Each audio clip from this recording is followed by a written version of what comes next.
Bienvenue sur Les Achievers, le podcast qui vous ouvre les portes du business et de la vente. Et qui de mieux pour le faire que les personnes qui sont sur le terrain tous les jours pour vendre, les commerciaux. Évidemment, on ne vend pas de la même manière, en B2B ou en B2C, en fonction de la nature de son offre, de son secteur ou de la maturité de son entreprise. Alors chaque semaine, je vous propose une double immersion.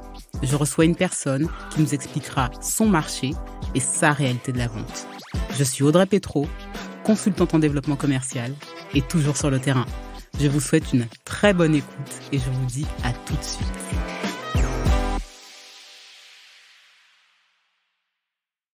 Là, c'est bien parce que je pense qu'on a déjà fait bien 1 heure de podcast en off. J'avoue, en fait, en vrai. Donc là, j'ai l'impression qu'on rentre dans la deuxième partie. Je suis super contente que tu viennes sur le podcast. Très, très contente aussi. Je suis contente pour plusieurs raisons. La première, c'est que nous, on s'est rencontrés il y a 1 an, un petit peu plus d'1 an sur LinkedIn. Yes. Et je me rappelle qu'à l'époque, tu annonces que tu quittes ton entreprise après l'avoir revendue avec tes associés. Et dans cette boîte-là, tu étais Head of Sales. Yes. Et à l'époque, je me dis, une directrice commerciale noire dans la tech, et je la connais pas. Et je t'ai écrit un message. Oui, je me souviens très bien. Et on s'est fait un call pour faire connaissance. Ensuite, on s'est fait des déj. Tu m'as invité sur ton podcast. Je pense que tu vas en parler. Tu m'as encouragé à lancer le mien. Et je pense que c'est l'expérience sur ton podcast qui m'a fait me dire, allez, c'est bon, ok, Audrey, lance-toi. La deuxième chose, c'est qu'après avoir revendu ta boîte, tu dis que tu vas te lancer vers de nouvelles aventures. Et cette nouvelle aventure, c'est l'indépendance. Et j'ai l'impression que c'est un mouvement de fond, en fait. J'ai l'impression qu'il y a énormément de personnes qui, tu vois, avec des gros postes, des responsabilités, qui ont revendu leur boîte et qui ont décidé du jour au lendemain de partir freelance, solopreneur. Je pense que ça va être un podcast aussi particulier parce que pour moi, c'est plus que décrypter un business model, c'est aussi parler d'une nouvelle forme de travail. Je sais que tu es quelqu'un qui a toujours été engagé. Donc, je pense qu'aujourd'hui, on va parler de nouvelles formes de travail, on va parler de mission, on va parler de valeurs. Donc, si ça te va, moi, dans le cadre de cet épisode, j'aimerais bien que, dans un premier temps, tu nous expliques c'est quoi le négoce de l'indépendance et comment ça fonctionne en théorie et à ta hauteur. Tu nous partages ton expérience. Et dans un second temps, j'aimerais que tu nous parles de ta réalité de la vente en tant qu'indépendante. Je pense que ça va être d'autant plus intéressant que toi, tu as un profil commercial. Ouais. Toi, t'es pas comme une freelance qui se lance et qui découvre la vente. Comment je vais vendre et comment je vais vendre ce que je sais. Je sais que toi, tu as un sens aiguisé sur ce sujet-là, donc ça va être intéressant. Donc, à l'issue de cet épisode, j'aimerais qu'on ait apporté des éléments de réponse aux questions que je pense beaucoup de personnes se posent, à savoir, c'est quoi les stratégies gagnantes à adopter? C'est quoi les pièges à éviter? Quels sont les défis? Est-ce qu'il y a des briques stratégiques et opérationnelles à avoir en tête sur ce type de modèle? Donc, si ça te va. Ah, mais avec plaisir. J'ai beaucoup parlé, j'ai beaucoup introduit. Je te laisse te présenter. Laetitia, qui es-tu et que fais-tu aujourd'hui? Donc, je suis Laetitia Fall. Donc, comme tu l'as très bien dit, j'ai cofondé une boîte qui s'appelle C-Cube, où on tout simplement développé une solution de job dating pour que les boîtes puissent recruter facilement leurs talents. Donc j'étais Head of Sales, j'ai fait ça pendant 7 ans, j'ai du coup organisé, développé l'équipe commerciale. Du coup j'avais 2 modèles économiques, un où on travaillait plus avec les entreprises et un autre avec les écoles. Et comme tu l'as dit, on a vendu la boîte à un grand groupe qui s'appelle HelloWork. J'ai passé 1 an à faire une passation et j'ai décidé de partir justement quand tu as vu ce fameux poste. Alors la réalité, pour expliquer la suite et la transition, c'est qu'à ce moment-là, en vrai, j'étais épuisée après 7 ans de boîte, de start-up, parce que on magnifie un peu la start-up. C'est quand même en fait des environnements qui sont fatigants, prenants, où en fait on parle toujours de la fin, du fait que tu as vendu ta boîte ou que tu as fait une super levée de fonds. La P-end. La P-end. Mais il y a le début en fait. Et le début, parfois, ça dépend des boîtes. Mais en tout cas, je pense qu'une majorité de boîtes, tu as tout le moment où tu vas chercher ton product market fit, où tu fais des tests, où tu détricotes, tu refais, tu défais, etc. Et ça demande énormément d'énergie. Plus, tu apprends plein de choses sur rien que ton modèle économique, mais aussi également l'équipe que tu vas construire en fait, que ce soit pour l'équipe au global, la culture que tu vas créer avec tes associés, mais il y a aussi ton équipe. Alors moi, en l'occurrence, mon équipe commerciale, quel type de profil il me faut pour le business, mais aussi également qui fit avec moi pour que ça marche. Tout ça, c'est énormément d'apprentissage en fait pendant 7 ans. Alors, je pense qu'à la fin, tu as vu énormément de problématiques et je pense que t'es assez bon, mais ça demande énormément d'énergie, et sachant aussi également que c'était une boîte qui était autofinancée, ce qui est assez rare. Donc ça veut dire que à la fin on finit à 50 personnes. Bah du coup pour qu'il y ait des gens de 50 personnes, pour qu'il y ait des profils aussi également un peu plus seniors, que tu payes quand même suffisamment bien, bah faut que tu montes ton chiffre d'affaires chaque année et que tu aies une croissance importante. Et donc ça vient du sales quoi. Donc j'étais très fatiguée de cette expérience-là, donc en tout cas soulagée, en tout cas qu'on ait pu donner un nouveau souffle à Cicube, parce que le fait de vendre cette boîte, c'était soit on partait sur une levée de fonds et on repartait 3 ans, 4 ans pour construire et d'autres choses et développer la boîte, soit tout simplement on la vendait à un grand groupe qui allait du coup avoir les moyens pour développer le projet. Et c'est le cas, et ce qui est très cool quoi. Donc en fait c'est un happy end. Je pars mais je suis quand même fatiguée et je me dis, je parle avec quelques personnes. Est-ce que je reprends un poste de head of sales de boîte, de start-up, scale-up, etc. J'ai pas mal de propositions, mais tu vois, tu te dis, il y a des trucs cool, mais en fait, je suis trop fatiguée pour le faire et ça me demandait trop d'énergie, donc j'ai besoin d'une pause. Et donc, je me dis, en fait, je vais m'octroyer cette pause. Ce qui était pas quelque chose, enfin, c'est quelque chose que j'apprends à faire, que j'ai appris à faire, de me dire, en fait, t'as le droit à une pause. Pourquoi? Parce que moi, je suis un profil autodidacte. J'ai pas fait d'école de commerce. J'ai tout appris sur le terrain. Donc, comme généralement beaucoup de profils comme moi, on lutte souvent avec le syndrome de l'imposteur. Et donc, on se dit, ouais, j'ai fait pas mal de trucs, mais est-ce que je dois pas encore remplir la marmite pour être à l'abri et me dire, en fait, jusqu'à la fin de ma vie, ma carrière va être géniale. Donc, prendre cette décision de dire, en fait, je dis non à des trucs super fous. Je pense que c'est le truc que j'ai le mieux réussi en fait cette dernière année. Si tu me dis, c'est même pas le fait d'avoir relancé ma nouvelle activité, c'est vraiment ça, c'est d'avoir su dire non. Pour moi, tu l'as dit tout à l'heure en introduction, mais une femme noire, dire en fait, ça a l'air ouf, il y a un salaire de malade mental, mais je vais dire non. Et bon, après, du coup, j'ai la chance d'avoir un entourage qui me fait, ça va très bien se passer. Et là, tu mérites en fait de te reposer et de faire en fait ce que... Tu sais, les mecs d'école de commerce que je voyais de loin, ou les mecs qui ont fait des prépas qui disent, bon, vas-y, j'ai vendu ma boîte, j'ai pris 2 ans de off, j'ai voyagé, etc. Bon, bah, en fait, j'ai bossé énormément, je peux me permettre ça. Donc, en fait, je me suis dit, OK, je fais une année où je bosse pas, je voyage. Donc, je suis partie aux États-Unis parce que les États-Unis, ça m'a toujours attirée. Et je suis partie aussi également en Guadeloupe, me reposer. Et par contre, alors, je sais pas si c'est parce que j'avais quand même envie de quand même être restée présente ou pas, mais à la fin de cette expérience, j'avais aussi un sentiment de vide, en fait. Tu vois, genre de truc, c'est... En fait, quand t'es directeur commercial, typiquement, t'as quand même monté les trucs, t'es toujours dans l'action, etc. Et tout d'un coup, quand tu pars, bah, très vite, en fait, bah, t'as quelqu'un qui prend ta place et puis t'es plus indispensable. Et en fait, je pense que s'il y a un métier, alors tous les métiers, je pense que toutes les personnes sont indispensables, mais quand même, quand t'es directeur commercial, t'as un truc où c'est toi qui sors le chiffre, quoi. Donc, t'as quand même, en fait, tout le temps ce truc-là où, en fait, si t'es pas là, il se passe rien. Bah, il faut réapprendre à vivre en disant, recombler ton quotidien et te dire, en fait, ça va très bien se passer sans toi, tu vois. Et du coup, je pense que j'avais besoin en fait d'acter tout ce que j'avais fait.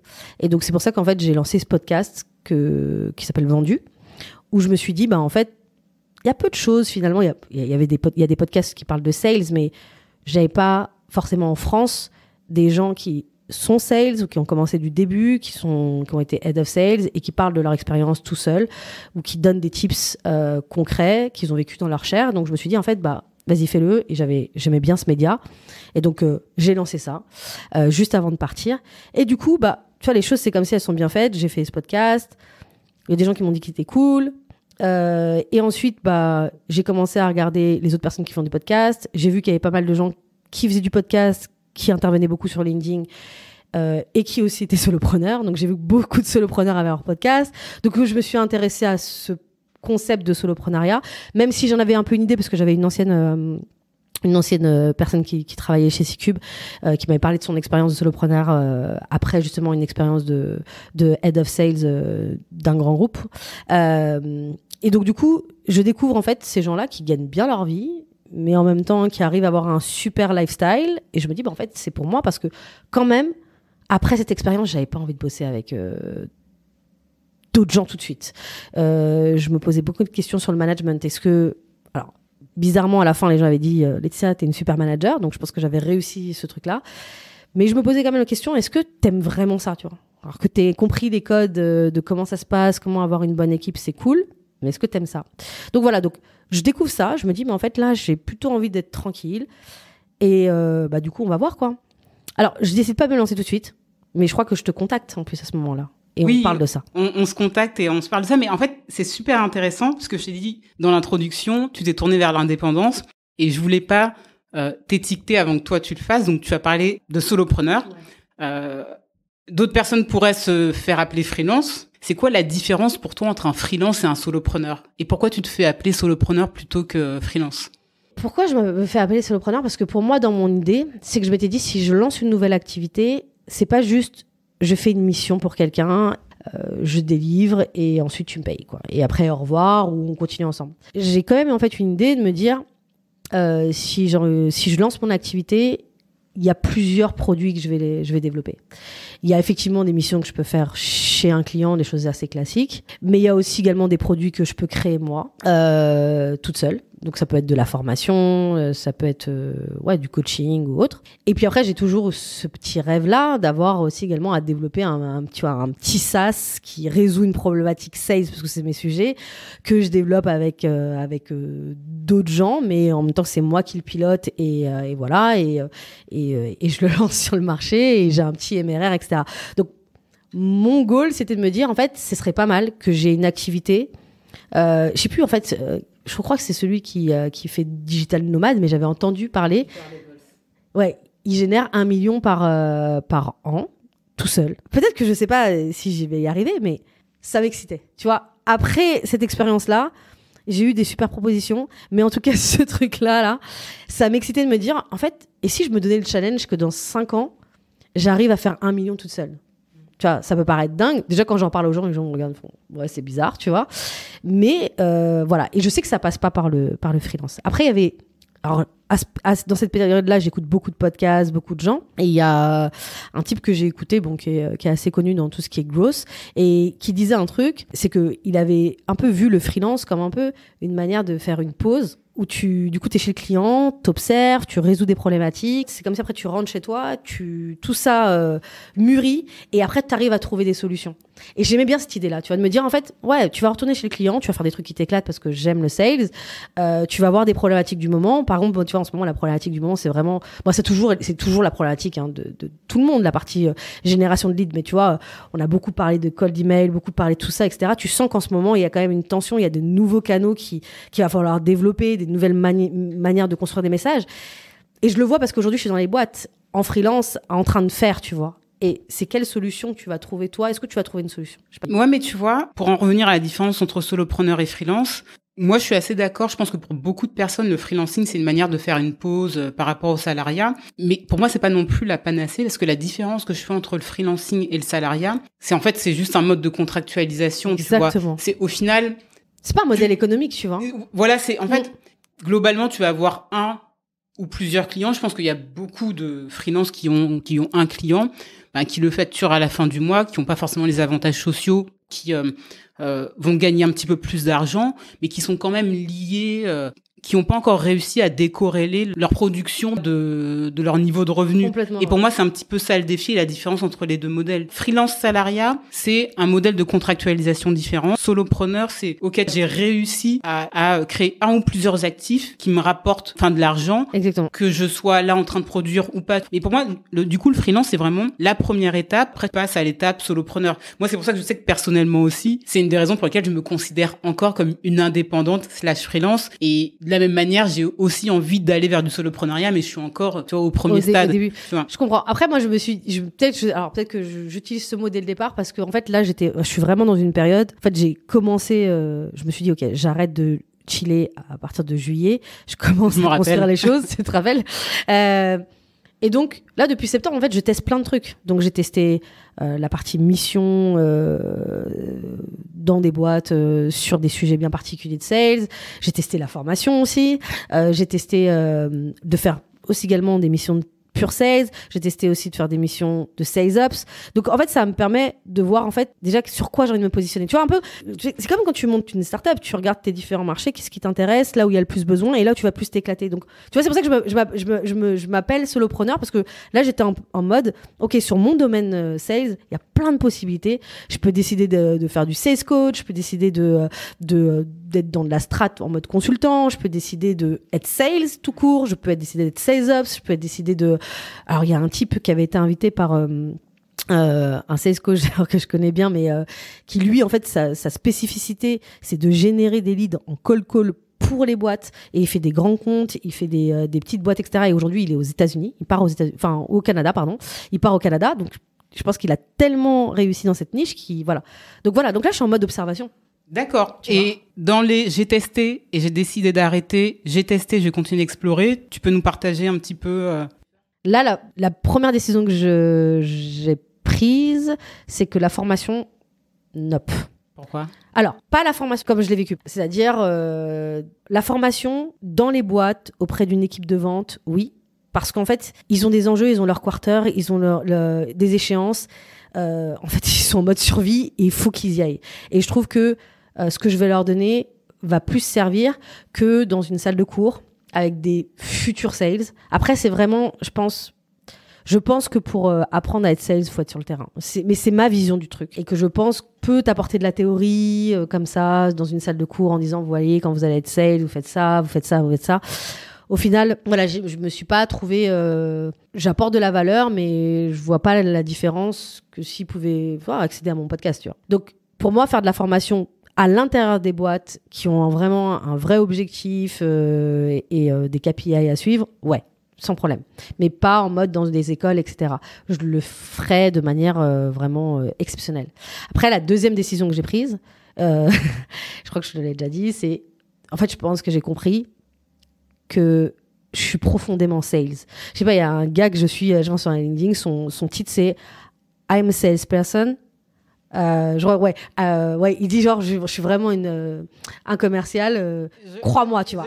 Tu vois. Ouais, non, et en fait, j'ai vu la même chose. En vrai, je me suis dit en fait. Le processus de ma boîte a fait que j'ai commencé en tant que première sales, ensuite j'ai recruté des sales, ensuite j'ai recruté des sales managers et ensuite je suis devenue head of sales, VP sales. D'ailleurs, tu continues à closer à l'époque ?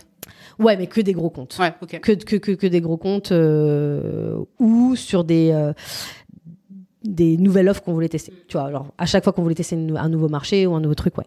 C'est le chemin normal. Mais en vrai, je suis contente de l'avoir vécu parce que je pense que ça me donne une big picture. Que maintenant, en plus, quand j'interviens dans des boîtes, j'ai vraiment cet avantage d'avoir l'avantage d'être sales, donc de comprendre les sales, d'avoir l'avantage d'avoir été head of sales, VP sales, et aussi l'avantage d'avoir été cofondatrice. Donc, tu vois, t'as la partie opérationnelle, la partie stratégie de vente et la partie aussi également alignement d'équipe, organisationnel, etc. Donc, clairement, c'était une expérience de dingue. Mais par contre, moi, j'aime être sales. J'aime closer des deals. D'accord. Donc, aujourd'hui, tu fais de la formation, tu closes des deals pour tes clients. Je close des deals et je m'occupe de tout ce qui est aussi également stratégie de vente, construction de salesbook et voilà, formation de sales sur le terrain. Voilà. Tout ce qu'on peut faire aussi également quand on est consultant dans une boîte. Mais j'ai pris des projets qui me font vraiment kiffer. Alors, je sais pas si ça va être une spécialité, mais en fait, qui veulent se lancer dans le B2B. Et du coup, je teste l'offre B2B. Mais que sur des trucs, en fait, qui me font kiffer. Donc, voilà. Et des marchés, en fait, alors oui, je me donne ce petit luxe, quand même. Mais des marchés, tu vois, où je trouve que c'est cool. Tu vois, je vais pas galérer parce que c'est un produit, voilà. Et en fait, j'aime vraiment ça, en fait. Je me suis rendu compte, en fait, je me suis dit, mais pourquoi t'hésites, etc. Et parce que t'as tout ton entourage qui te dit, faut que tu fasses de la stratégie. C'est comme, tu sais, c'est le Graal en France. Et heureusement que je regarde beaucoup de contenu, tu me connais, beaucoup de contenu américain. En fait, c'est même pas je regarde beaucoup, c'est que je crois que je consomme pratiquement 90% de contenu américain. Et en fait, les gens, ils ont vraiment ce truc-là, et je pense que ça correspond à mon mindset, je pense que je serais bonne en stratégie tant que je saurais faire. Et moi, je suis pas capable de dire, en fait, voilà la direction que tu vas, si j'ai pas testé sur le terrain, si j'ai pas des vraies convictions fortes. Parce que c'est une approche empirique, en fait. T'as besoin de voir du concret pour ensuite dégager les concepts. C'est ça, exactement. Mais, ok.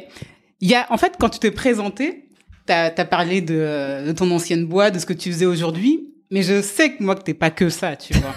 Parce que quand je te demande tes offres, là, tu me parles de tes offres commerciales. T'as évoqué ton podcast vendu, donc je sais pas si tu veux en parler ou pas, mais je sais que t'es aussi quelqu'un qui est très engagé. Yes, et bien que sûr, t'as bien sûr. pas, je sais pas si tu parlais de l'Afrolab, par exemple. Oui, effectivement. Bah déjà, ça va ensemble. J'ai jamais pu faire un seul truc. Et donc déjà, quand j'avais C-Cube, j'ai développé un side project qui s'appelle Afrolab avec Laura Nsafou, qui est une des rares écrivaines noires qui a investi le monde de l'édition français. Alors, il y en a d'autres, mais en fait sur des thématiques où en fait elle a mis en scène des personnages, des histoires où ceux qui sont mis en scène, c'est des personnes noires et des femmes noires. Toujours eu le truc, ça va pas intéresser le public. Elle a réussi à démontrer le contraire. On s'est rencontrés. Elle avait décidé, elle, de faire une journée en fait pour aider les femmes noires à savoir écrire, à savoir faire des vidéos pour YouTube et aussi monter son podcast. Et elle avait fait une journée et elle l'a fait, en fait, on l'a faite dans mes locaux à l'époque de C-Cube. Et du coup, je lui ai dit, écoute, mais en fait, pourquoi on n'irait pas plus loin? Moi, en fait, j'ai vraiment envie de monter un accélérateur, en fait. Parce que je pense que, tu vois, ce qui nous arrive à nous, c'est qu'en vrai, tout le monde nous parle d'entrepreneuriat. Et quand on regarde les lieux où ça parle d'entrepreneuriat, on va pas pousser la porte. En fait, si t'as pas des potes qui vont te faire pousser la porte, tu pousseras pas la porte automatiquement. Ça, c'est la première chose. Et la deuxième chose, c'est qu'il y a plein d'étapes à passer, plein de notre syndrome de l'imposteur il faut s'en débarrasser pour avoir la confiance, pour aller dans les endroits que moi j'appelle mainstream. On s'est dit, mais en fait, pourquoi la trajectoire qui a été dure pour nous, ça a été dur d'arriver là, d'où on vient. De la diversité, de ce grand pays. Voilà, c'est dur, c'est un parcours du combattant. Tu vois, c'est tellement un parcours du combattant, c'est que tu sens même que ta personnalité, elle a changé. Moi, je vois quand les gens parlent de toi, ils te parlent de toi comme t'es une femme forte, etc., etc. En fait, tu dis, mais j'aurais voulu juste être une femme douce. C'est juste qu'en fait, la vie, tu vois, genre, une femme fragile, tu vois, ça m'aurait été, j'aurais kiffé aussi, tu vois, avoir l'opportunité, mais j'ai pas eu l'opportunité. Si je voulais arriver là où je voulais, fallait que je passe par là. Et donc, du coup, de se dire, en fait, si on arrivait à faire en sorte que ceux qui sont après nous, ils aillent beaucoup plus vite là-dessus. Et de leur dire, quand tu vas entreprendre, vu que tu es une personne afro, ouais, ça va être compliqué. C'est pas impossible. Il va y avoir des choses qui vont être à ta faveur, parce qu'on parle toujours des choses qui sont pas à ta défaveur, mais moi, ce que j'adore en fait dans la communauté afro, c'est leur capacité à bootstrapper super vite et leur capacité surtout à être focus sur un élément qui est central pour moi dans l'entrepreneuriat, c'est savoir comment tu fais de l'argent. Tu vois, quand tu vas dans les écoles de commerce, tu vois des gens, ils sont obligés de faire le chemin inverse.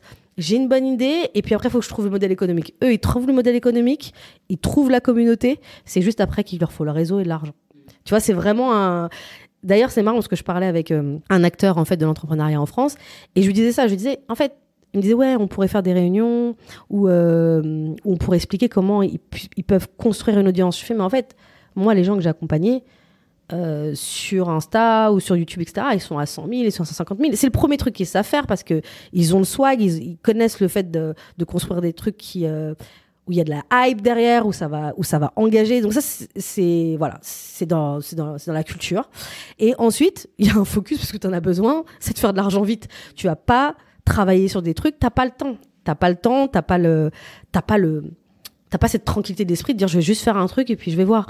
Non, selon ta situation, il faut que tu fasses de l'argent vite. Donc ces deux éléments, ils l'ont. Ce qui coince, et c'est pour ça en fait qu'on les voit pas popper, c'est la question du réseau, parce qu'à un moment donné, pour réussir, il faut avoir un réseau. Et puis, c'est la question de l'argent, c'est d'avoir accès à des fonds. C'est pour ça qu'on s'est dit, on va créer l'Afrolab. Et notre objectif, c'est, on est quand même réaliste, hein, on n'est pas un fonds d'investissement, on va pas leur donner des millions pour qu'ils développent, mais de leur dire, en fait, voilà, on va travailler sur le fait déjà de la confiance, on va travailler sur votre projet, moi, par exemple, sur les parties business. On a une autre personne qui travaille sur la partie plutôt croissance, marketing. On a une autre partie qui va travailler sur la partie product. Et donc, du coup, Laura sur la partie écriture. Et on va travailler avec eux là-dessus. On va essayer aussi également de leur dire d'aller plus loin parce que, tu vois, ça demande une éducation, tu vois, de se dire, c'est quoi les sujets du moment? Qu'est-ce qui me permettrait de pouvoir construire là une boîte qui soit rentable? Parce que tu vois que dans la communauté afro, ça va être souvent les choses qui sont liées aux cheveux, ça va être les box, des bougies, des choses liées à l'artisanat, etc. Donc du coup, c'est de dire en fait, il y a d'autres perspectives. Regarde par là, regarde par là, regarde par là, tu vois. Et peut-être que si toi, tu t'y mets sur ce sujet-là, ça peut donner autre chose. Donc il y a un travail d'éducation, il y a un travail de confiance, et puis il y a un travail aussi de skills, et de dire, je prends cette boîte ou ce projet, je le rends sexy, ou en tout cas, je le rends, je lui donne toutes les caractéristiques qu'il y a attendues, en tout cas sur un marché. Et ensuite, bim, ça va. L'objectif, c'est qu'ensuite, ils aillent dans des endroits mainstream se montrer avec cette confiance-là. Alors, du coup, pour te donner des exemples concrets, il y a Broken Abroad, par exemple, qui aujourd'hui est à French Tech Tremplin. Et du coup qui est passé aussi également par l'Escalator. C'est vous qui les avez accompagnés pour passer à cette deuxième étape? Au tout début, ouais, tout début on les a accompagnés. En plus c'était au moment du Covid, donc ils étaient sur le voyage, donc c'était compliqué. Ça va être par exemple pareil, ma même famille qui fait partie aussi également de French Tech Tremplin. Tu vas avoir aussi donc à chaque fois ils me disent voilà, c'est bon, j'ai rencontré des investisseurs ou bien j'ai pu avoir des clients, etc. Parce que voilà, ils ont passé ce cap. Et ce cap, ils pouvaient le passer qu'en parlant avec des gens qui leur ressemblent et qui, a priori, sont passés par les mêmes étapes. Et puis, aussi, déjà, tu peux leur dire, mais en fait, tu veux pas aller là. C'est pas parce que tu ne peux pas y aller là. C'est qu'en fait, tu as plein de trucs dans ta tête, de biais qui te disent que tu peux pas y aller, en fait. Et je le sais parce que j'ai vécu la même chose et que j'ai dû me faire violence pour y aller, en fait. Donc ça peut être une discussion que tu peux avoir de confiance, qu'entre personnes qui se ressemblent et qui ont eu la même expérience. Donc voilà, donc ça pour moi c'est un sujet qui me tenait à cœur de faire et à porter, et je suis très contente en fait. On a accompagné plus de 50 boîtes, elles ont tous soit réussi à faire de l'argent, soit à trouver des partenaires, etc. Donc c'est cool. Et là en plus il y a des partenaires vraiment plus institutionnels qui ont envie de faire des choses avec nous parce qu'ils commencent à considérer qu'on est un acteur qui serait intéressant pour travailler sur l'inclusion dans le monde de la start-up, dans le monde du coup de la création, quoi. Donc ça, là on commence à arriver à cet endroit-là, à être identifié. On a eu un partenariat par exemple avec l'incubateur de Maurice Lévy, donc l'Escalator, et parce que tout simplement Broken Abroad, ils sont passés chez nous et ils sont passés chez eux. Là on a eu Kenema qui eux ont tout simplement un business où c'est des cosmétiques pour les hommes noirs et métis, parce qu'il y avait rien sur le marché en fait. Parce qu'on parle beaucoup des femmes, mais il y a des hommes en fait. Il faut bien qu'ils aient une peau hydratée. Donc du coup, ils ont trouvé le truc. Ces 3 sœurs, elles sont incroyables. Elles faisaient beaucoup de chiffres, sauf elles avaient des choses à optimiser, notamment sur leur site e-commerce, comment mieux se positionner en termes de SEO, etc. On les a accompagnées là-dessus et aujourd'hui, elles passent chez l'Escalator. Ce qui est pas mal, c'est-à-dire que en fait, Maurice Lévy, l'Escalator ou France Digital ou Diversité, etc., ils ont plus de moyens aujourd'hui de pouvoir les emmener loin, quoi. Donc voilà. Ok, aujourd'hui, vous les identifiez comment, les porteurs de projets? Alors aujourd'hui, on fait un appel à projet chaque année. On fait un appel à projet, on invite toutes les personnes, en France, en Guadeloupe, en Martinique et sur le continent africain. Donc par exemple, l'an dernier, on avait du coup une boîte au Cameroun. C'était une nana qui avait du coup développé les culottes. J'arrive jamais à trouver. Culottes prémenstruelles. Exactement, au Cameroun, parce que c'est une problématique de malade mentale en fait au Cameroun. Le fait que déjà ça peut changer la vie des femmes, c'est un truc de fou, mais il y a toute une éducation, une pédagogie, etc. à faire. Donc et puis les manières d'acheter les produits sont pas les mêmes. C'est-à-dire que elles pouvaient vendre ce produit en pharmacie, mais c'est pas forcément les pratiques. Donc il y a tout un échange qu'on a eu avec elles sur comment appréhender le marché africain. Voilà. On a accompagné aussi par exemple des personnes qui sont dans le prêt-à-porter en Afrique, au Sénégal, une nana qui est dans le monde de l'hôtellerie. Mais tu vois, en fait, c'est des personnes qui sont sur le continent, qui ont besoin peut-être de l'aide et de confiance, donc peut-être un peu moins sur la question du syndrome, parce que quand tu montes un business dans un pays où il y a que des personnes afro, la problématique, c'est comme en Guadeloupe, en Martinique, la problématique de confiance, elle peut y être, mais elle est moindre. Mais par contre, ça va être sur des trucs très business, très pratiques par rapport à notre expérience, et aussi comprendre. Alors nous, ça nous intéresse vachement parce que ça permet de comprendre en fait les différences de marché. Par exemple, tu vas jamais parler d'Instagram, tu parleras pas d'Instagram, tu parleras pas de TikTok pour certains produits qui sont développés en Afrique. Enfin, ce que tu vas développer, c'est un business sur WhatsApp. Le business, il se concentre principalement sur WhatsApp. Donc tu vois, t'as des stratégies différentes à mettre en place. Tu vois. Sur ce sujet-là, je pense qu'on pourrait faire un épisode. Non mais sérieusement. Comment tu gères ton temps en fait entre ces différentes activités? Quand il y a un truc qui te tient à cœur, tu vas trouver le temps. Je vais pas te donner des méthodes, j'ai mon Notion et je fais ça et je fais ça. Je vais pas te donner. Vraiment, je pense que l'Afrolab, c'est toujours rentrer parce que ça touche un truc trop important qui est un moment où tu l'as dit au début, moi, j'ai plus envie d'être seule, en fait, dans des espaces, en fait. J'aimerais qu'il y ait des gens qui me ressemblent plus dans les espaces dans lesquels j'arrive.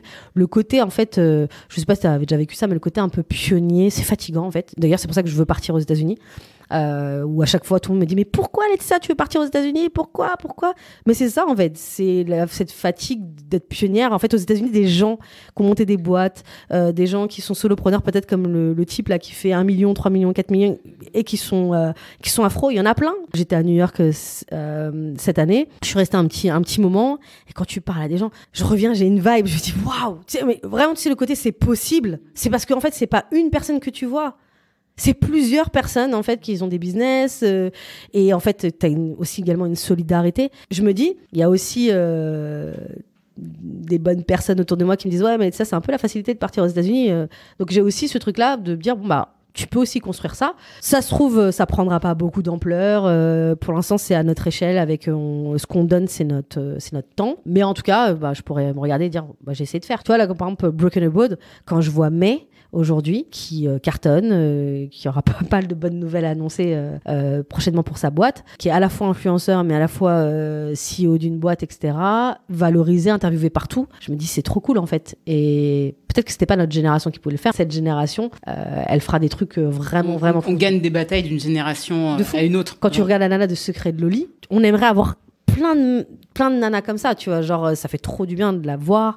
Et moi, ce que j'aimerais, c'est me dire, ce projet-là, on le fait, on le réussira quand on ne sera plus obligé de compter. De la même manière que tu parles d'un influenceur du moment, etc. Tu dis pas, ouais, c'est cool, il est noir en plus. Je pense que ça avance en France, mais ça avance très, très, très doucement. Tu vois, c'est une des raisons pour lesquelles aussi je voulais t'inviter sur le podcast. Parce que le sujet, c'est d'analyser des business models et de voir comment on vend en fonction des business models. Et dans le cadre du solopreneuriat, pour moi, ça pose la question de ta mission. Aujourd'hui, quand je suis sur LinkedIn, c'est cool parce qu'il y a de plus en plus de gens qui sont freelance, solopreneurs, qui prennent la parole. Et souvent, quand tu lis les raisons qui les ont poussés à devenir solopreneur ou freelance, c'est souvent j'ai quitté un environnement de travail toxique, je veux atteindre la liberté financière, je veux consacrer plus de temps à mes proches, etc.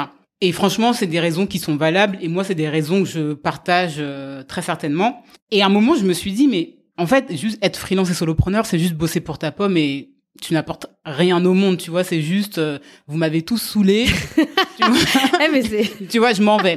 Et en fait, justement, ce gros influenceur du solopreneuriat, ce gourou, là, Peter Levels, j'étais sur son blog la dernière fois, et en fait, il disait, moi, ma mission, c'est de démocratiser, d'évangéliser sur les nouveaux modes de travail, donc travail à distance, digital nomadisme, etc. Et je me suis dit, ok, donc est-ce que le solopreneur, tout comme n'importe quelle entreprise, doit aussi avoir une mission? Ouais. Du coup, si toi, tu devais formaliser ta mission, je sais pas si tu l'as déjà trouvé, si tu l'as déjà formalisé, mais ça serait quoi? Écoute, en fait, je pense que j'ai jamais formalisé une mission propre pour moi. C'est le moment. Non. Non, mais en vrai, je pense que tu vois, les questions d'inclusion, ça me touche particulièrement. Tout dans ma vie était autour de ça, parce que avant d'être sales, moi j'ai appris à parler en public, à convaincre des gens avec la politique, tu vois. J'étais militante et j'ai commencé à l'âge de 17 ans. J'étais présidente de l'UNEF de ma fac.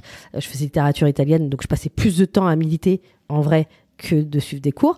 Je suis la génération CPE, donc plus à organiser la lutte qu'autre chose. Ma mission, ça a toujours été, je pense, les questions d'égalité. C'est toujours ce qui a drivé ma vie. Et c'est juste qu'il y a des moments où je suis arrivée dans des mondes où je devais peut-être pas y être, parce que tu vois, j'ai cofondé une organisation politique, et puis j'étais très investie.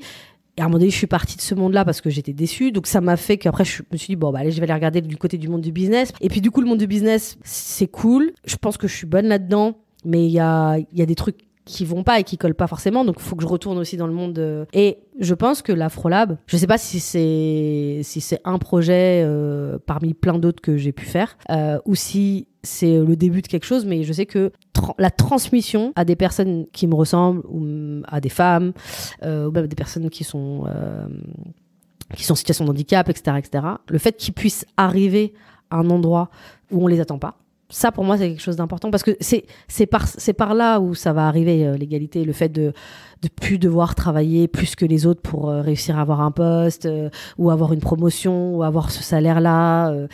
C'est aussi par là que ça va se passer, de plus avoir aussi ces micro-agressions dans le taf qui font que c'est lourd, tu rentres chez toi, la boule au ventre. Ouais, mais il m'a dit ça, mais il se rend pas compte. En fait, c'est sexiste, c'est raciste ou c'est homophobe, tu vois, genre. Et toi, tu rumines. Mais lui, il a oublié, en fait. Il a dit la phrase, il est parti à autre chose. Il est passé à autre chose. Sauf que toi, en fait, ta situation fait que tu passes pas à autre chose. Tu te retrouves avec plein de gens qui sont genre en mode ouais, mais moi je suis passé à autre chose. Et en fait, tu te dis mais c'est pas de les prendre un à un et de discuter avec eux pour leur expliquer qui va marcher. Je pense pas non plus que c'est les grandes déclarations, parce que je te dis, je l'ai testé sur les réseaux sociaux qui marchent. Ça marche pas. Ça convainc personne de dire sur les réseaux sociaux tu devrais penser comme ça et ouvre-toi un peu plus l'esprit. Je dis pas que ça sert à rien, mais ça fait pas changer d'avis de manière, je pense, profonde. Donc c'est juste le fait d'être confronté avec des gens, mais plus de gens qui sont différents. Enfin, les gens opposent souvent les États-Unis et la France, et les gens ils ont raison. Et ils disent ouais, mais aux États-Unis c'est aussi hypocrite parce qu'il se passe plein de trucs. Ouais, mais en fait tu sais, le fait qu'aux États-Unis tu sois obligé d'avoir des personnes différentes, issues de la diversité sur certains postes, ça a fait que ça a créé des gens Enfin, je sais plus, c'était Will Smith qui disait la probabilité que je sois devenu Will Smith aujourd'hui, ça pouvait arriver qu'aux États-Unis. En fait, j'ai réfléchi à cette phrase, il disait le fait d'être riche, de faire ça, de faire autant de films, de accéder à ce type de film et pas les rôles uniquement, oui, très caricatural. Ouais. Il disait en fait ça peut être qu'aux États-Unis. Et quand il disait ça, je me suis dit mais en fait c'est vrai. Il y a qu'aux États-Unis en fait où un mec comme ça peut avoir la carrière qu'il a. Il y a qu'aux États-Unis où tu peux avoir une Oprah. Il y a qu'aux États-Unis que tu peux avoir une meuf comme Issa Rae qui décide de parler d'elle, de ses sujets, et qui crée une série incroyable, en tout cas qui a un succès fou sur toutes les plateformes. En fait, il y a qu'aux États-Unis parce qu'il y a eu ce travail-là de faire en sorte de forcer. Ça a été douloureux, hein, ça s'est pas fait. Parce qu'on a l'impression, quand on parle des US, ouais, mais ils ont pas la même histoire. Non, mais il y a eu un début, tu vois. Il y a eu un début où, par rapport à leur histoire, il y a un moment donné, je sais pas qui, il y a eu un mouvement aussi également, il y a eu des mouvements, mais il y a eu un mouvement qui s'est dit, on va s'obliger à mettre certaines personnes à certains endroits, etc., etc. Ça colle pas avec, en tout cas, la culture française, mais en même temps, on peut juste dire, ça a l'air de marcher, en fait, tu vois. Tu me parles, j'ai pas trouvé ma mission, mais pour moi, en fait, je me dis, si je transmets à moi, ou si je crée un environnement que d'autres personnes peuvent transmettre, il y a plus de personnes qui arriveront à certains endroits.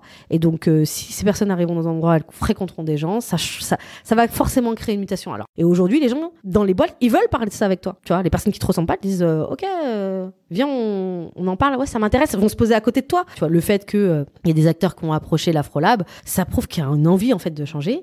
Je trouve ça intéressant, c'est que tu as une génération qui est un peu plus fraîche, qui a peut-être vécu qui a moins accumulé et qui est en train de prendre la relève sur ces questions-là. Je sais pas si... Cet épisode officiellement sort des rails, mais ça me va très bien. Mais en fait, moi, quand je t'entends, je me dis aussi, ta mission, c'est je vais ouvrir des portes. Et je vais laisser la porte ouverte, tu vois, pour aussi créer le monde auquel j'aspire. Il y a quelque chose de cet ordre-là. Ouais, carrément, ouais. Carrément. Parce que je pense que c'est un peu triste de te dire que ce que tu es en train de vivre, enfin, ce que tu as vécu, c'est vain, tu vois. Genre, parce qu'il y a comme on parlait de ce parcours du combattant, tu te dis, OK, ça m'a permis, moi, de faire ce que je suis en train de faire aujourd'hui. Donc, clairement... C'est ça qui est un peu biaisé, parce que ce parcours du combattant, c'est ce qui te permet en fait aujourd'hui de pouvoir faire ce que tu fais, mon activité, finalement trouver facilement des clients, parce que tout à l'heure tu parlais du modèle économique. En fait, je crois que j'ai jamais trouvé des clients aussi facilement que ça, tu vois. Alors aujourd'hui, du coup, ça m'amène à une question. Tu les as trouvés comment tes clients ? Parce que je pense que quand tu commences en tant que solopreneur, t'es bien content de trouver tes premiers clients, et on peut penser que tu prends ce qui arrive, tu vois. Ou tu les as filtrés comment, en fait, tes clients ? Franchement, j'ai eu de la chance parce qu'en fait, je t'ai dit, comme j'ai fait ce podcast, et je pensais que je te disais, peut-être inconsciemment, j'ai fait ce podcast en mode, je prends des vacances, je m'octroie ce droit-là de rien faire, mais je fais ce podcast, c'était inconsciemment de dire j'occupe quand même l'espace, je disparais pas complètement, tu vois, je pense qu'il y avait quand même quelque chose comme ça. Et donc du coup en fait c'est ce podcast là qui m'a apporté mon premier, mon deuxième, mon troisième client. Aujourd'hui, c'est parce que ce podcast là, il a forcément entraîné le fait que je sois plus présente sur les réseaux sociaux, donc notamment LinkedIn. Du coup, j'ai beaucoup plus écrit sur LinkedIn, donc j'avais beaucoup plus de gens qui voyaient ce que je faisais, en tout cas qui comprenaient ce que je faisais ou qui consommaient notamment les conseils ou les stratégies que je donne. Et puis après je suis devenue créateur LinkedIn, donc forcément ça me permettait d'avoir un peu plus de visibilité, et du coup les gens venaient me contacter. Alors ce qui est très drôle, je le dis parce que beaucoup de gens s'inquiètent parfois de poster et de pas avoir de likes. La plupart des gens qui sont venus me voir, ils m'ont jamais liké tes posts. Ils ont jamais liké mes posts, ils ont slide dans mes DM. Comme on dit, et on dit hello, ça va, est-ce qu'on peut discuter, etc. Et voilà en fait comment ça s'est passé. Bon, peut-être que j'avais une position privilégiée, mais je pense que le fait que les gens savent ce que je fais, déjà ça fait 80% de la vente. Et du coup, comme j'étais quand même dans une période où je me disais je vais me reposer, etc., les premiers clients, j'étais en mode non, je prends que ce qui m'intéresse, tu vois. Genre je vais pas juste prendre des trucs pour me dire voilà. Et du coup, ça a été assez smooth. J'ai pris un client, j'ai pris 2 clients. Et après, je me suis dit, comme je te disais tout à l'heure, je vais tester en fait. Je vais prendre, en fait, pas tout, des trucs qui m'intéressent, mais 2 secteurs différents. Est-ce que du coup, tu as attiré des clients qui, d'une manière ou d'une autre, étaient reliés à la mission que tu as de transmission, d'inclusion? Alors, pas du tout, je crois. Mais par contre, les gens qui voulaient que je travaille avec eux sont sensibles sur ces questions. Non, les sujets n'ont rien à voir, c'est des sujets très tech, mais c'est des gens qui sont venus chercher là-dessus. Forcément, c'est des gens en fait qui en tout cas se posent ces questions, qui veulent faire qui veulent travailler sur l'inclusion dans leur boîte, ou qui sont déjà des boîtes assez inclusives. Mais encore une fois, je trouve ça intéressant parce que s'il y a bien une chose que tout le monde dit, ou toutes les personnes en tout cas qui marchent bien en tant que solopreneur expliquent sur les réseaux sociaux, c'est que si tu veux que ça marche pour toi, il faut que tu travailles à fond ton personal branding. Je me suis posé la question, j'ai fait la formation de Nina là, sur le copywriting parce que j'étais sur LinkedIn, je savais pas du tout écrire. Aujourd'hui, je suis assez étonnée, les gens me disent j'adore comment t'écris. Tu vois, je suis en mode what? Bon, c'est cool, j'ai une skills que je commence à développer. J'ai toujours considéré que c'était pas du tout une skills que j'avais. Mais j'ai fait la formation de Nina, il y a un truc qu'elle disait, quand t'es solopreneur, il faut que tu consacres une journée de ta semaine au marketing. Donc tu vois, quand tu parlais tout à l'heure de freelance et solopreneur, c'est que quand t'es solopreneur, tu te vois comme une boîte. Oui. Donc en fait, quand t'as une boîte, t'as un marketeur, t'as un mec qui s'occupe du product, t'as un mec qui s'occupe du delivery, et t'as une sales.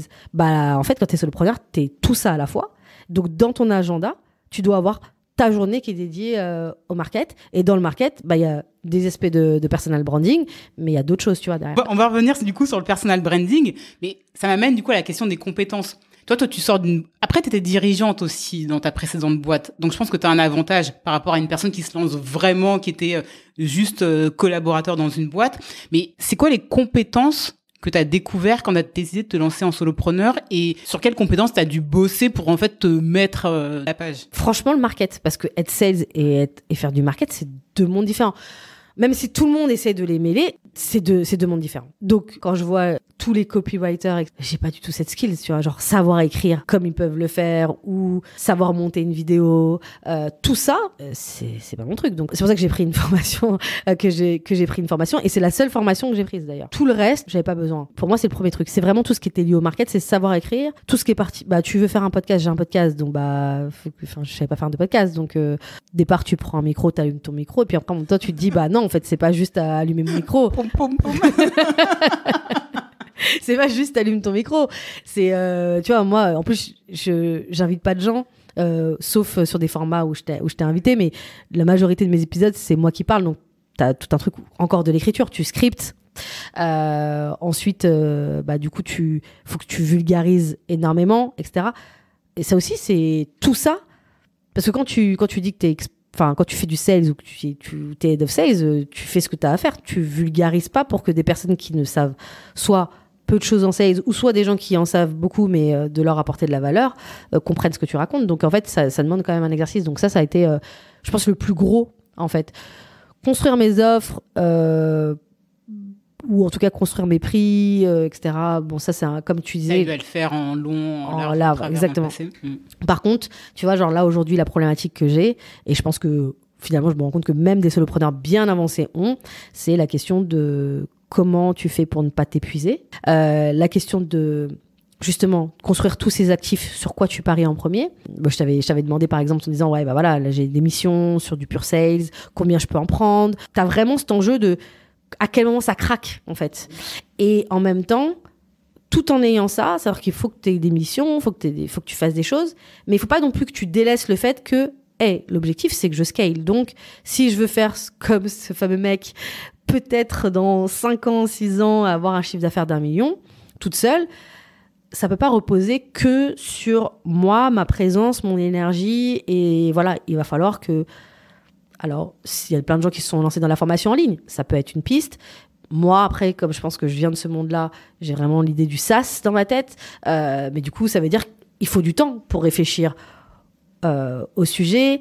Construire un produit, c'est toute une affaire. Et puis, j'étais pas product manager, même si j'ai vu toucher ce que fait un product, mais t'es pas product manager.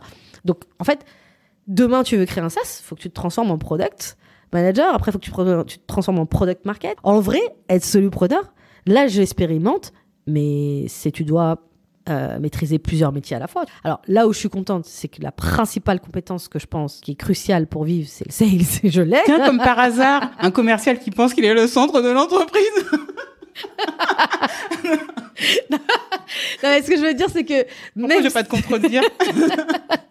Non, mais ce que je veux dire, c'est que... En fait, tu vois, là, j'ai beaucoup de gens du B2B, des sales, des head of sales, des CEO qui écoutent mon contenu ou qui lisent mon contenu.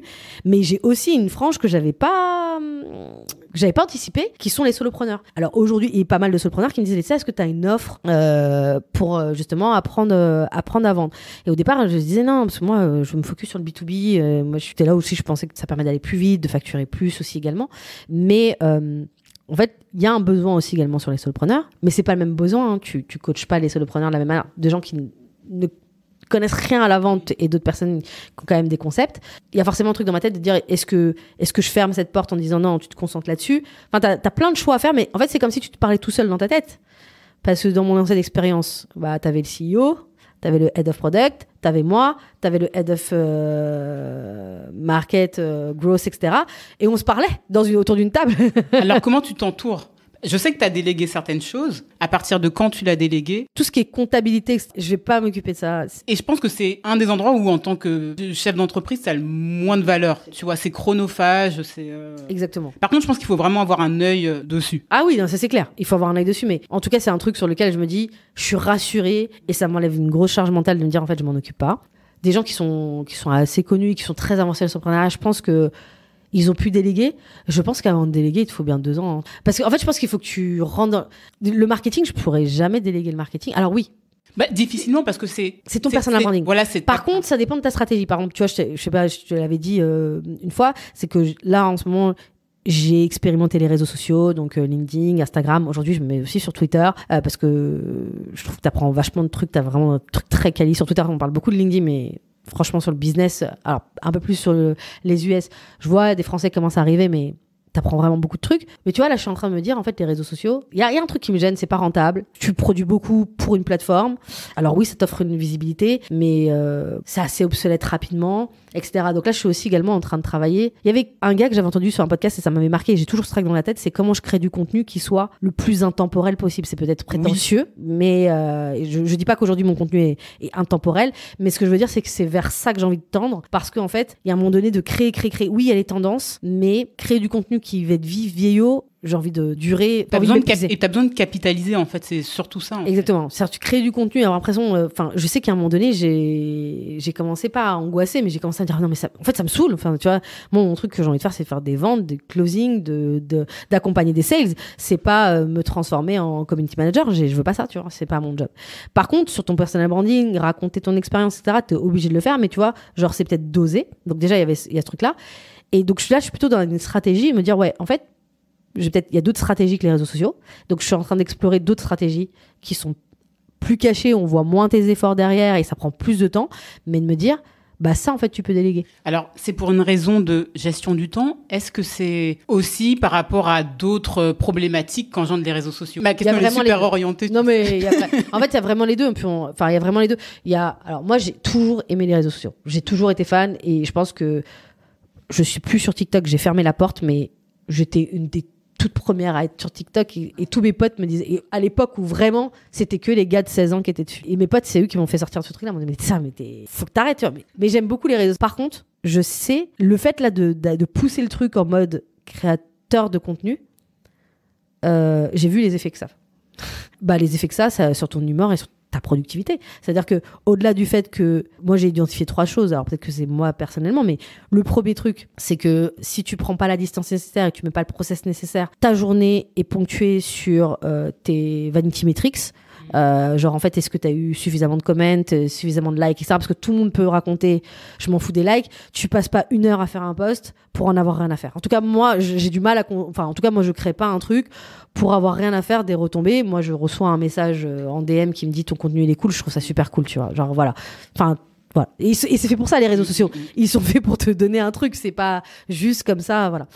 Donc le moment où je me suis dit attention, c'est le jour où en fait où j'avais perdu vraiment une journée parce que je sais plus, avec quelqu'un qui avait écrit un commentaire genre en mode ce que je racontais c'était pas ça quoi. Ça m'a fait chier parce que je me suis dit mais les gens l'ont vu, mais en fait ça va tuer ma crédibilité. Et j'étais comme ça, j'étais genre et ça m'a stressée. C'est horrible le pouvoir que ça peut amener à avoir sur toi. Et en fait ça m'a stressée.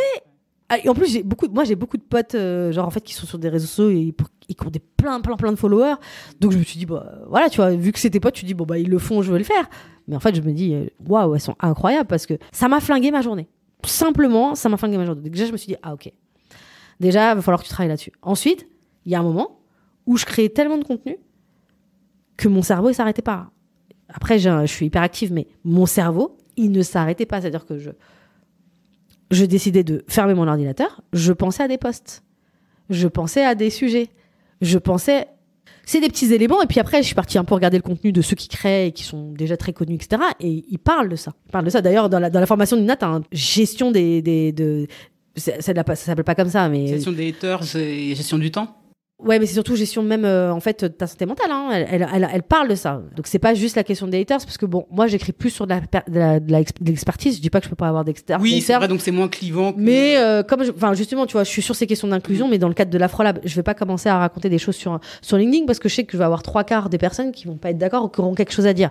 Non, j'ai pas de temps à perdre là-dessus. Donc, et puis en fait, j'ai envie de parler de sales sur les réseaux et du coup voilà donc. J'ai moins que ce truc-là. Mais par contre, la question de la santé mentale, oui. Typiquement, elle donnait des techniques de dire, en fait, sur LinkedIn, c'est pas plus 30 minutes de la journée, tu vois. C'est 15 minutes le matin, 15 minutes le soir. Donc, 15 minutes, tu postes ton truc, tu réponds pendant 15 minutes au premier commentaire qui arrive, et puis ensuite, tu laisses, et puis tu réponds le soir. C'est des petits trucs où, en les mettant en place, ça va beaucoup mieux. Mais le fait de mettre un process sur un process, il y a déjà trop de choses sur lesquelles tu dois mettre un process. Donc, je suis juste en train je dis pas que j'aime les réseaux sociaux et surtout que je suis pas ingrate et je vois ce que ça m'apporte. J'aurais jamais eu l'idée d'être solopreneur si j'avais pas été sur LinkedIn, si je regardais pas le contenu, si ce LinkedIn m'aurait pas amené dans le podcast de telle personne qui parle du soloprenariat, qui invite plein de personnes et qui fait que, par exemple, le podcast d'Alexis. Alexis Minchella de Tribu Indé. J'ai écouté, à un moment donné, je me suis mis dans un truc, j'ai dit, vas-y, je vais écouter 20 épisodes. J'ai fait que ça, des gens qui avaient déjà passé ça. J'ai tout noté. Mais tu gagnes 6 mois. Mais tu gagnes 6 mois. Et en fait, ce mec-là, comme il n'est pas associé à des choses que j'aime sur Insta, jamais il y aurait eu un enjeu que je rencontre ce gars. Voilà, là, je suis en train plutôt d'explorer, etc. Et dans ces nouvelles... on parle de SEO, etc. Ça, c'est des choses que je peux déléguer. Pas obligé d'être... tu peux très bien... alors, je suis pas experte là-dessus, mais... à partir du moment où je travaille plus sur du SEO, je peux très bien prendre des gens qui écrivent beaucoup plus vite que moi et beaucoup mieux que moi et qui font que je remonte sur des choses et que mon contenu que j'ai créé il soit beaucoup plus vu et qui passe et que j'attire beaucoup plus de gens sur mon site et donc des clients. C'est plus long. Il y a beaucoup de gens qui disent c'est quasi impossible. Mais moi j'ai envie d'explorer ça et de me dire c'est peut-être que les gens vont moins facilement là parce que c'est vraiment genre un truc sur des temps longs et ça demande et c'est aussi du travail caché. Et puis après aussi, je pense que ce que tu dis, c'est que je vais prendre des gens qui vont faire le SEO, qui vont me gérer ci et ça. La réalité, c'est que c'est des choses que tu peux faire quand tu as commencé à générer du chiffre d'affaires. C'est ça, exactement. Oui, alors oui, t'as raison, bien sûr. Mais ce que je veux dire, c'est que c'est pour ça qu'en fait, que tu disais sur la partie solopreneur, moi, je vois mon activité solopreneur comme une boîte. Donc, ça veut dire que les premières missions, j'ai pas commencé depuis très longtemps. Tout ce que je génère aujourd'hui, une grosse partie qui va dans de l'investissement, tu vois.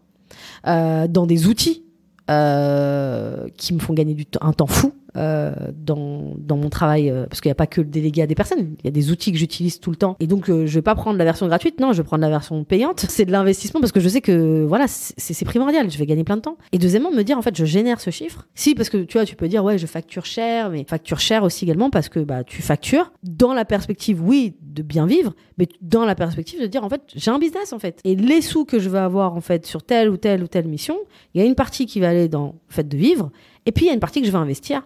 Et petit à petit, alors quand est-ce que ça va m'emmener, moi, dans mon idée de monter mon SaaS, etc. Je dis pas qu'après, je pourrais pas être dans un modèle, je monte mon SaaS et que finalement, je me rends compte, ah non, je pense que j'ai envie d'avoir vraiment des associés, je veux le schéma startup, etc.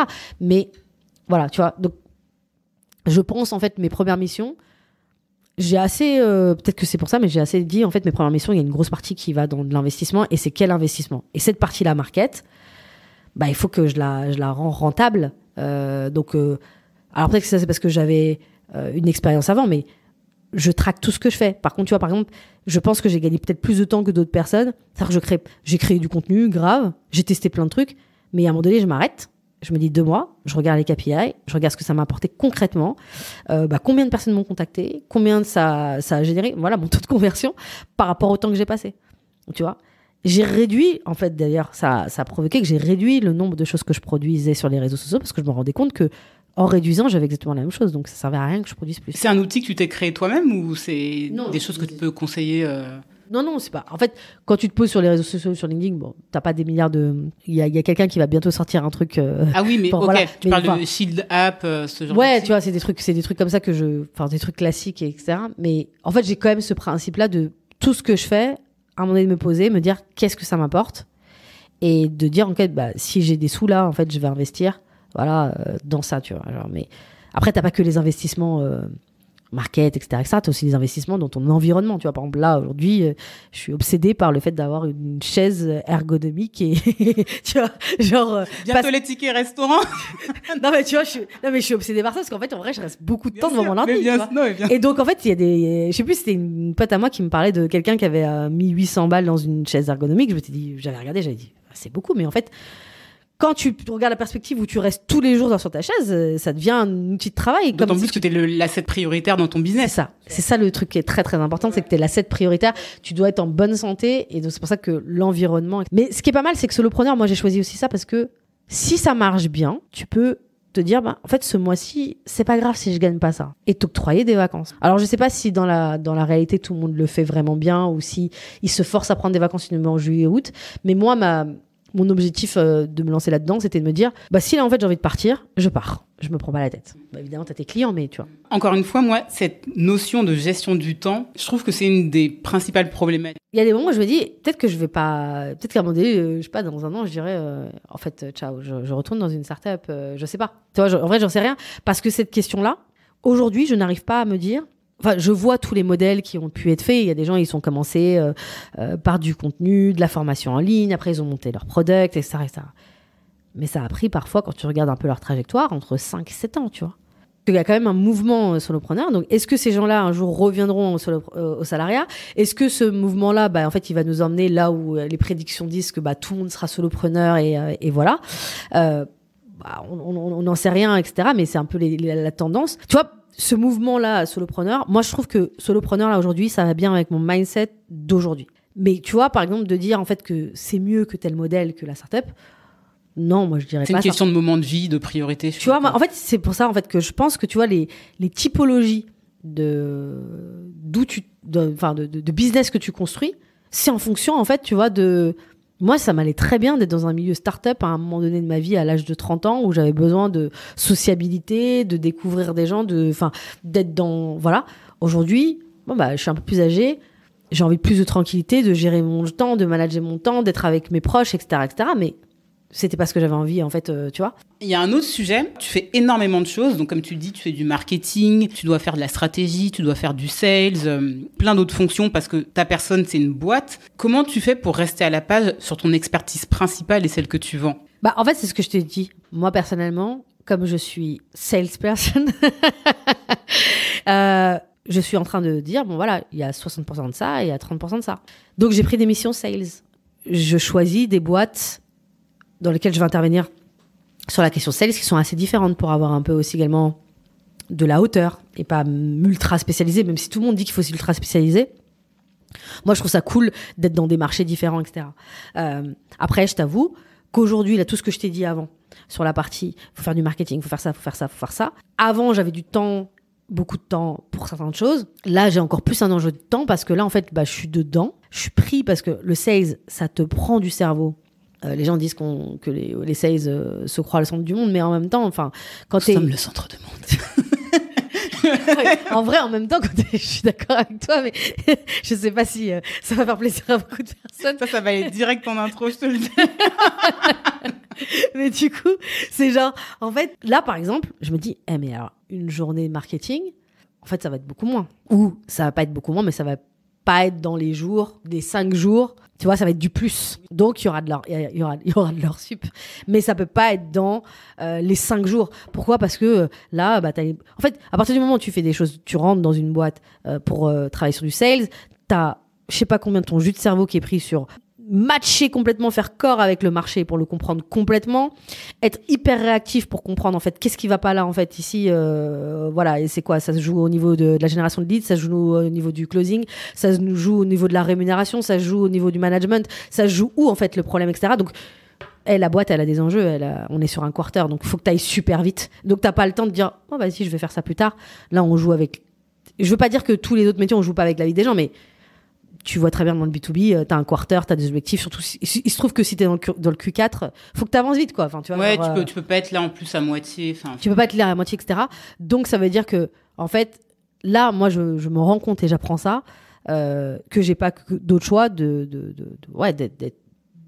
d'optimiser au max mon temps et que la majorité de mon temps il va être sur du sales parce que c'est ça ma valeur, tu vois, c'est pas de savoir faire des posts LinkedIn et mon podcast, c'est pas, j'ai pas envie d'être podcasteuse, tu vois, a priori. Ouais, mais ton podcast c'est une bonne capitalisation de l'expertise parce que je pense que tu peux dans le cadre de tes missions en fait réexploiter tes contenus complètement. Et en vrai le fait de te poser sur un podcast sur une problématique que t'as là, tu réfléchis, tu crées, tu dis mais c'est ça, tu formalises ton savoir. Clairement, sur cette partie-là, c'est vraiment top. Pour rester experte, moi j'ai une vision qui est clairement, je pense, pas une opinion populaire, mais je pense qu'il faut être sur le terrain pour être bon. C'est-à-dire que moi, les personnes sales qui n'ont pas fait de sales depuis, je sais pas, 5, 6, 10 ans, qui de temps en temps font des petites ventes comme ça parce qu'ils considèrent que parce qu'ils font du business, enfin parce qu'ils sont solopreneurs ou autres, ils vendent. Non. En plus, pour être un bon sales, je trouve que tu as besoin de vivre l'intensité, la peur, la fin de quarter, de j'ai pas fait mes objectifs, etc. Ça fait partie du job. Et même comprendre, tu vois, on sait ce que c'est la vente. Il y a des moments dans la vente, tu as une part de chance, puis il y a des moments où t'as pas de chance, et c'est tous les efforts que tu vas mettre en place, tous les process que tu vas mettre en place, les techniques que tu vas mettre en place qui vont créer en fait le fait que tu renverses la tendance du fait que il y a des moments où les étoiles s'alignent, tu sais pas pourquoi. Une des problématiques, par exemple, aujourd'hui que je le vois et j'en parle un peu dans les réseaux en ce moment ou avec d'autres personnes qui sont dans le sales, c'est que je pense que là, on va être dans une problématique sur vraiment la partie génération de leads.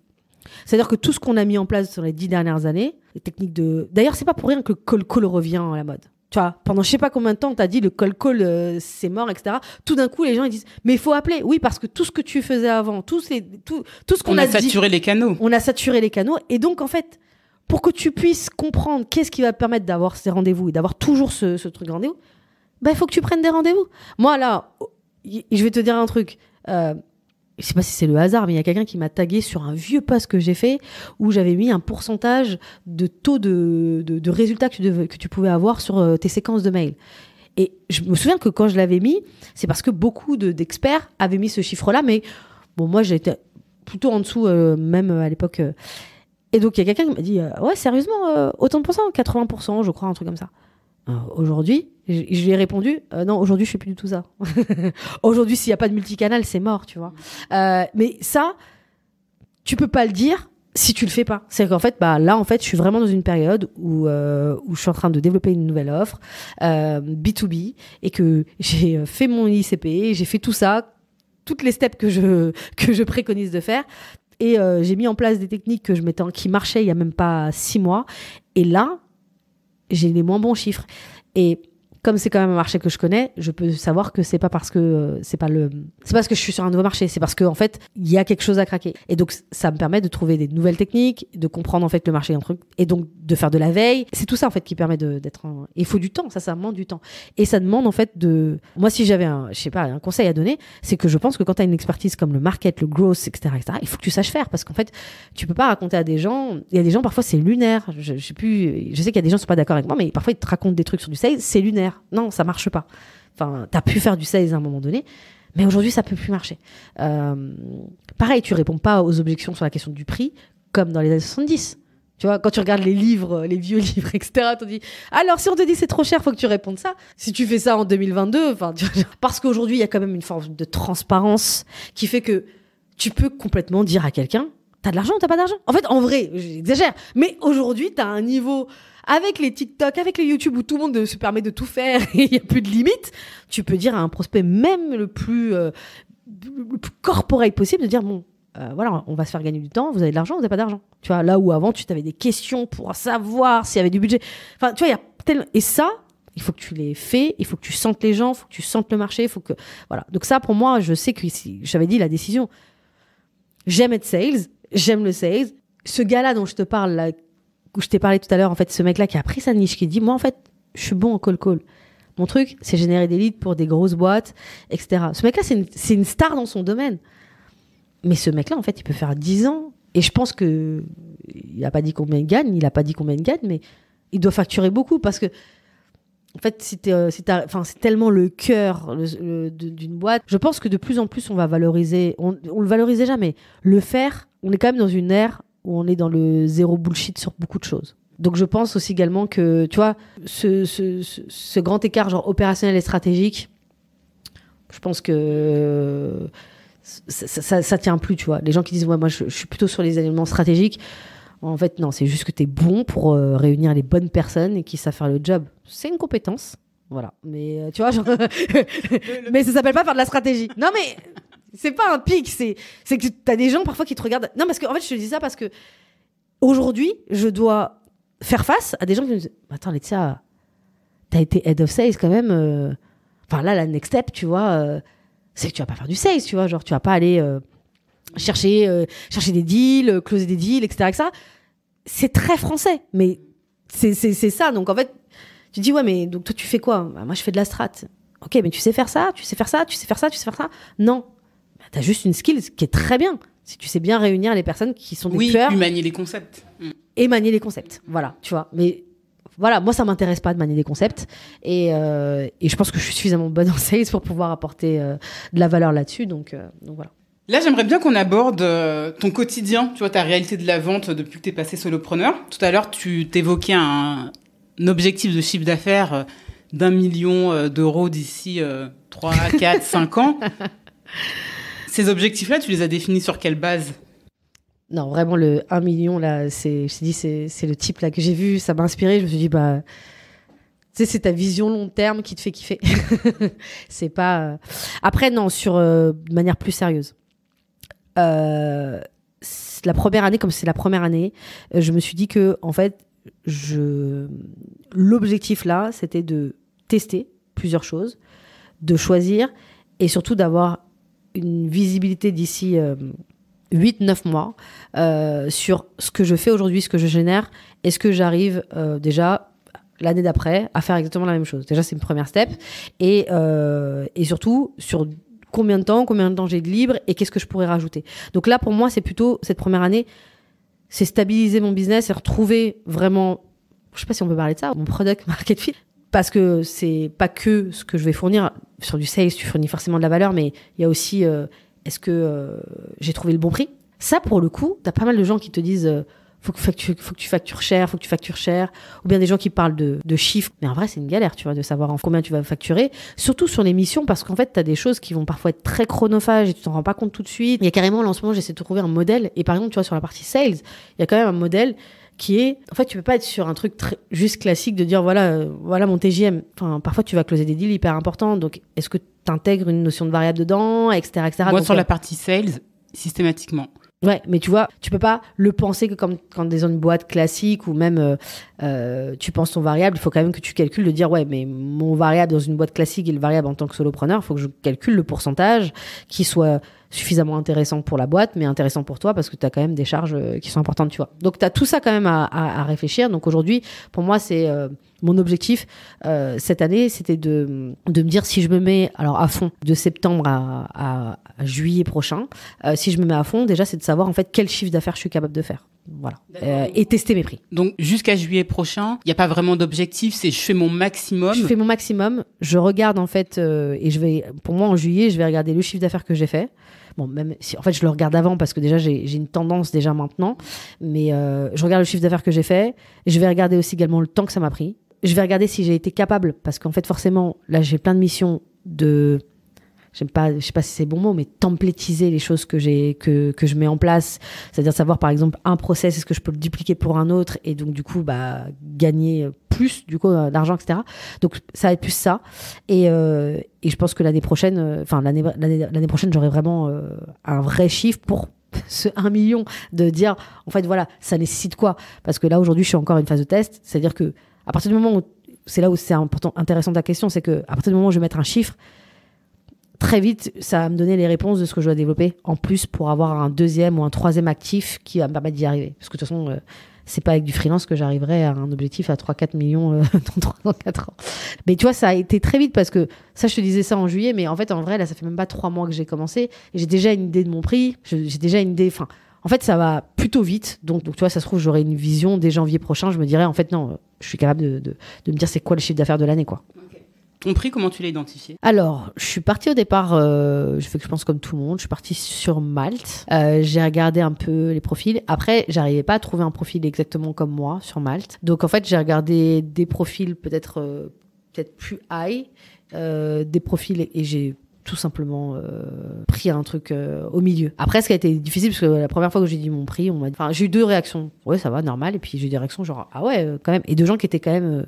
qui avait du budget Non, pas au niveau des clients, mais des gens qui faisaient comme moi, mais qui professionnellement, où je respecte de fou, qui sont super bons, mais qui me disaient, ah, c'est quand même cher, tu vois. Donc, et t'as des gens, en fait, qui disaient, normal, tu vois. Donc, tu peux pas non plus compter sur les gens qui font comme toi pour évaluer ton prix, c'est très important. En fait, il faut que tu le définisses toi-même. Et du coup, si j'ai regardé par rapport à mon salaire d'avant, j'avais cette métrique et de me dire qu'en fait, objectivement, tu vois, j'étais head of sales d'une boîte avant. Et là, en tout cas, dans certaines boîtes, je suis alors soit sales, parce que je fais des petites missions, mais c'est le plus gros de mes missions, c'est d'être head of sales d'une boîte. Alors, je suis peut-être head of sales peut-être 2 jours, mais ça reste à être head of sales avec tout ce qui va avec, voilà. Donc, j'ai pris toutes ces informations-là et pour trouver un prix. Et après, je l'ai testé. Hein. Et en vrai, c'est comme ça que je me suis dit, en fait, ça a été accepté très rapidement ou pas, où il y a eu de la résistance, de comprendre pourquoi il y a eu de la résistance, etc., etc. Voilà. Ok, très clair. Et aujourd'hui, ces prix-là, tu les factures en mode TJM. Donc, pour les gens qui ne savent pas ce que c'est qu'un TJM, c'est le taux journalier moyen. Donc, en fait, c'est un prix à la journée ou au forfait. Là, tu touches le doigt là, sur la... I know. Tu touches le doigt sur le truc. C'est justement dans la problématique que j'ai. C'est que je pense qu'en fait, c'est même pas une problématique. C'est que je pense que je commence à avoir un début de réponse. Je pense qu'il y a des missions sur lesquelles c'est du TJM et il y a des missions pour lesquelles ça va être du forfait. Et donc là, tout mon travail, et je l'ai fait il y a pas très longtemps, c'était d'identifier les missions où ça sera du TJM, parce que c'est des missions courtes en fait. Et donc même si le TJM peut être élevé, c'est des missions courtes mais à forte valeur ajoutée, tu vois, genre où t'apportes énormément de valeur. Mais c'est des missions à l'issue desquelles il y a un livrable? Alors à l'issue desquelles il y a un livrable, mais là quand je parle de TJM, c'est que par exemple typiquement sur le sales, je vais pas être sur un TJM parce que je vais être sur un forfait et un variable à côté. Par contre, sur cette partie, par exemple, je sais pas, si je dois travailler sur ton modèle de rémunération, bah là, je vais être sur du TGM. Ça va pas me prendre. Enfin, c'est pas que ça va me prendre, ça me prend du temps, mais c'est une mission plutôt courte. On n'est pas sur 6 mois. Je vais pas travailler pendant 6 mois sur ton modèle de rémunération. Tu vois. Oui, je vois ce que tu veux dire, mais en fait, c'est quand même un forfait, mais la base pour calculer ce forfait-là, c'est le temps que ça te prend. Bah, pas forcément, parce que par exemple, un cas concret. Je vois qu'il y a une problématique d'onboarding dans une boîte. Je vais être sur un TGM. Pour travailler sur un onboarding d'une boîte, un process d'onboarding, mettre en place un process d'onboarding avec un livrable, de dire l'onboarding chez vous, ça doit être ça pour un sales. Honnêtement, en jour homme, je sais combien ça me prend, et ça va pas me prendre plus de 4-5 jours. Et donc, du coup, facturer en jour homme, c'est OK. Et c'est surtout quelque chose que tu vas garder tellement sur la durée. Enfin, tu vas aller peut-être itérer dessus, mais tu vas tellement le garder que de mettre une grosse somme dessus, bon, bah, ça vaut le coup, tu vois. Enfin, voilà, pour moi. Par contre, sur des missions plus longue, c'est là où je vais être sur du forfait. Parce qu'en fait, tu vas pas payer quelqu'un, surtout des profils comme nous, pendant 1 mois sur du TJM. Enfin, moi, en tout cas, Dans la tech, c'est ce qui se passe. Hein. Dans la tech, c'est ce qui se passe. Par contre, alors, très, très intéressant, on va dire les termes. J'ai pas encore testé, mais ce que je vois, c'est que c'est pas vu de la même manière.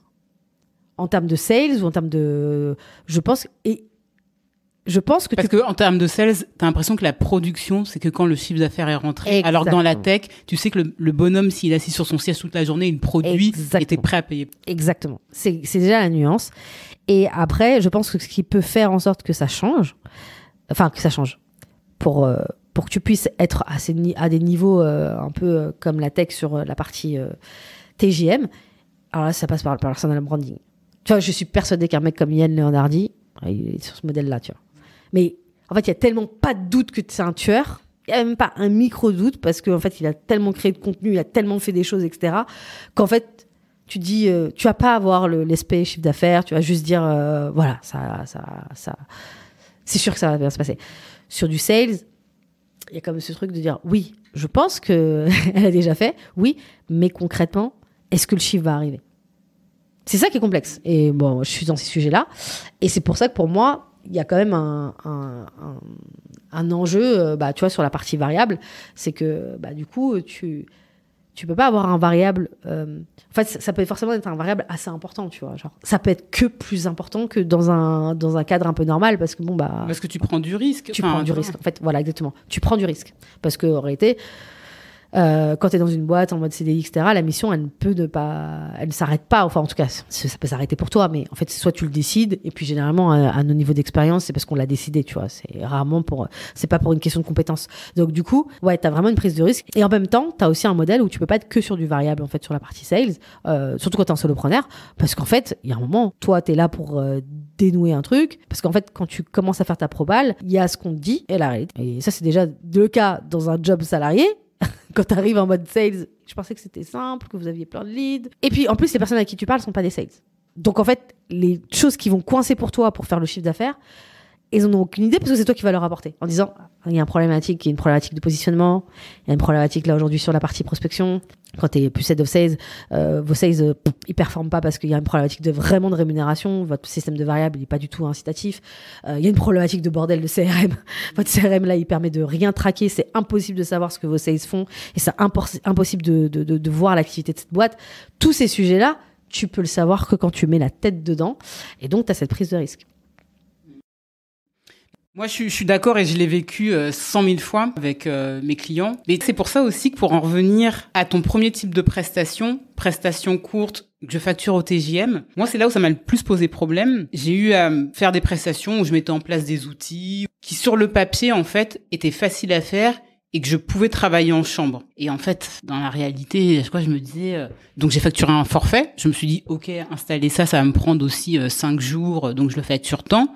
Et dans les faits, à chaque fois, ça débordait, tu vois. Et je trouve que c'est compliqué de dire à un client, quand tu dois remettre un livrable, je te facture au TJM, parce qu'en fait, facture au TJM, ça veut dire c'est au temps passé, ça veut dire qu'il n'a pas le contrôle sur la facture finale. C'est lui dire, OK, je vais t'installer ce CRM-là. Donc, j'ai passé 5 jours dessus. Moi, c'est ce que j'avais en tête. Puis, finalement, on a fait 10 jours. Et tu sais quoi, finalement, tu vas me payer 10 jours et pas 5 jours. Yes, je comprends. Après, moi, j'ai pas eu encore cette partie CRM. Je pense que pour ce sujet-là en particulier, en vrai, c'est impossible de projeter du temps. CRM et plein d'autres. Mais après, c'est vrai que t'as d'autres sujets, etc. Mais tu vois, mais oui, en fait, en vrai, t'as pas tort là-dessus. En plus, surtout que ça dépend beaucoup de, par exemple, un CRM, si les équipes sont pas hyper OK pour te parler, pour te donner l'information, etc., t'es foutu. Tu feras jamais ton truc. Toi, dans ta tête, tu dis que je peux délivrer ça, mais c'est en fonction du mood, du temps qu'on t'accorde, tu vas pouvoir, en fait, en tout cas, faire quelque chose. Donc oui, t'as raison. Après, je pense peut-être pour l'instant, j'ai peut-être eu de la chance. Du coup, c'est toujours rentré dans les clous. Mais je pense que c'est intéressant ce que tu dis. Après, le risque aussi que je vois sur la partie forfait, c'est comment tu définis ton prix. C'est pareil. C'est-à-dire monter un CRM dans tel type de boîte ou dans tel type de boîte, c'est pas le même taf. Il y a des boîtes qui sont super bien structurées, ça va être hyper simple de faire. Les gens vont te donner l'information est disponible. Ils ont déjà très bien réfléchi à... Enfin, voilà, le client idéal, il est parfaitement identifié. Le persona aussi, les critères. Donc, t'as un boulevard. Toi, t'as juste...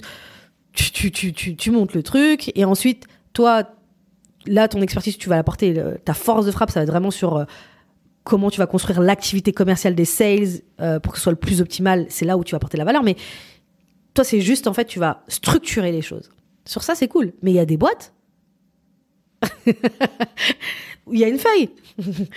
Donc, tu vois, tu vas faire quoi? Tu vas décider que, je dis vraiment un chiffre au hasard, mais tu vas décider que c'était 4 000 €.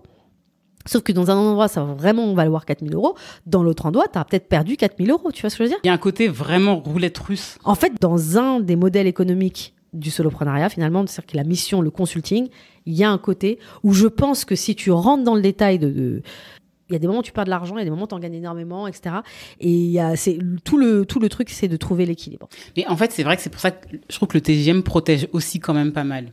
C'est ça. Moi, en fait, j'ai écouté tous les gens, je regarde les gens qui disent arrêtez le TJM, etc. Non. Ok, moi, je sais ce que vaut ma journée. Avec mes skills, ma journée dans une boîte, elle vaudrait tant. Voilà.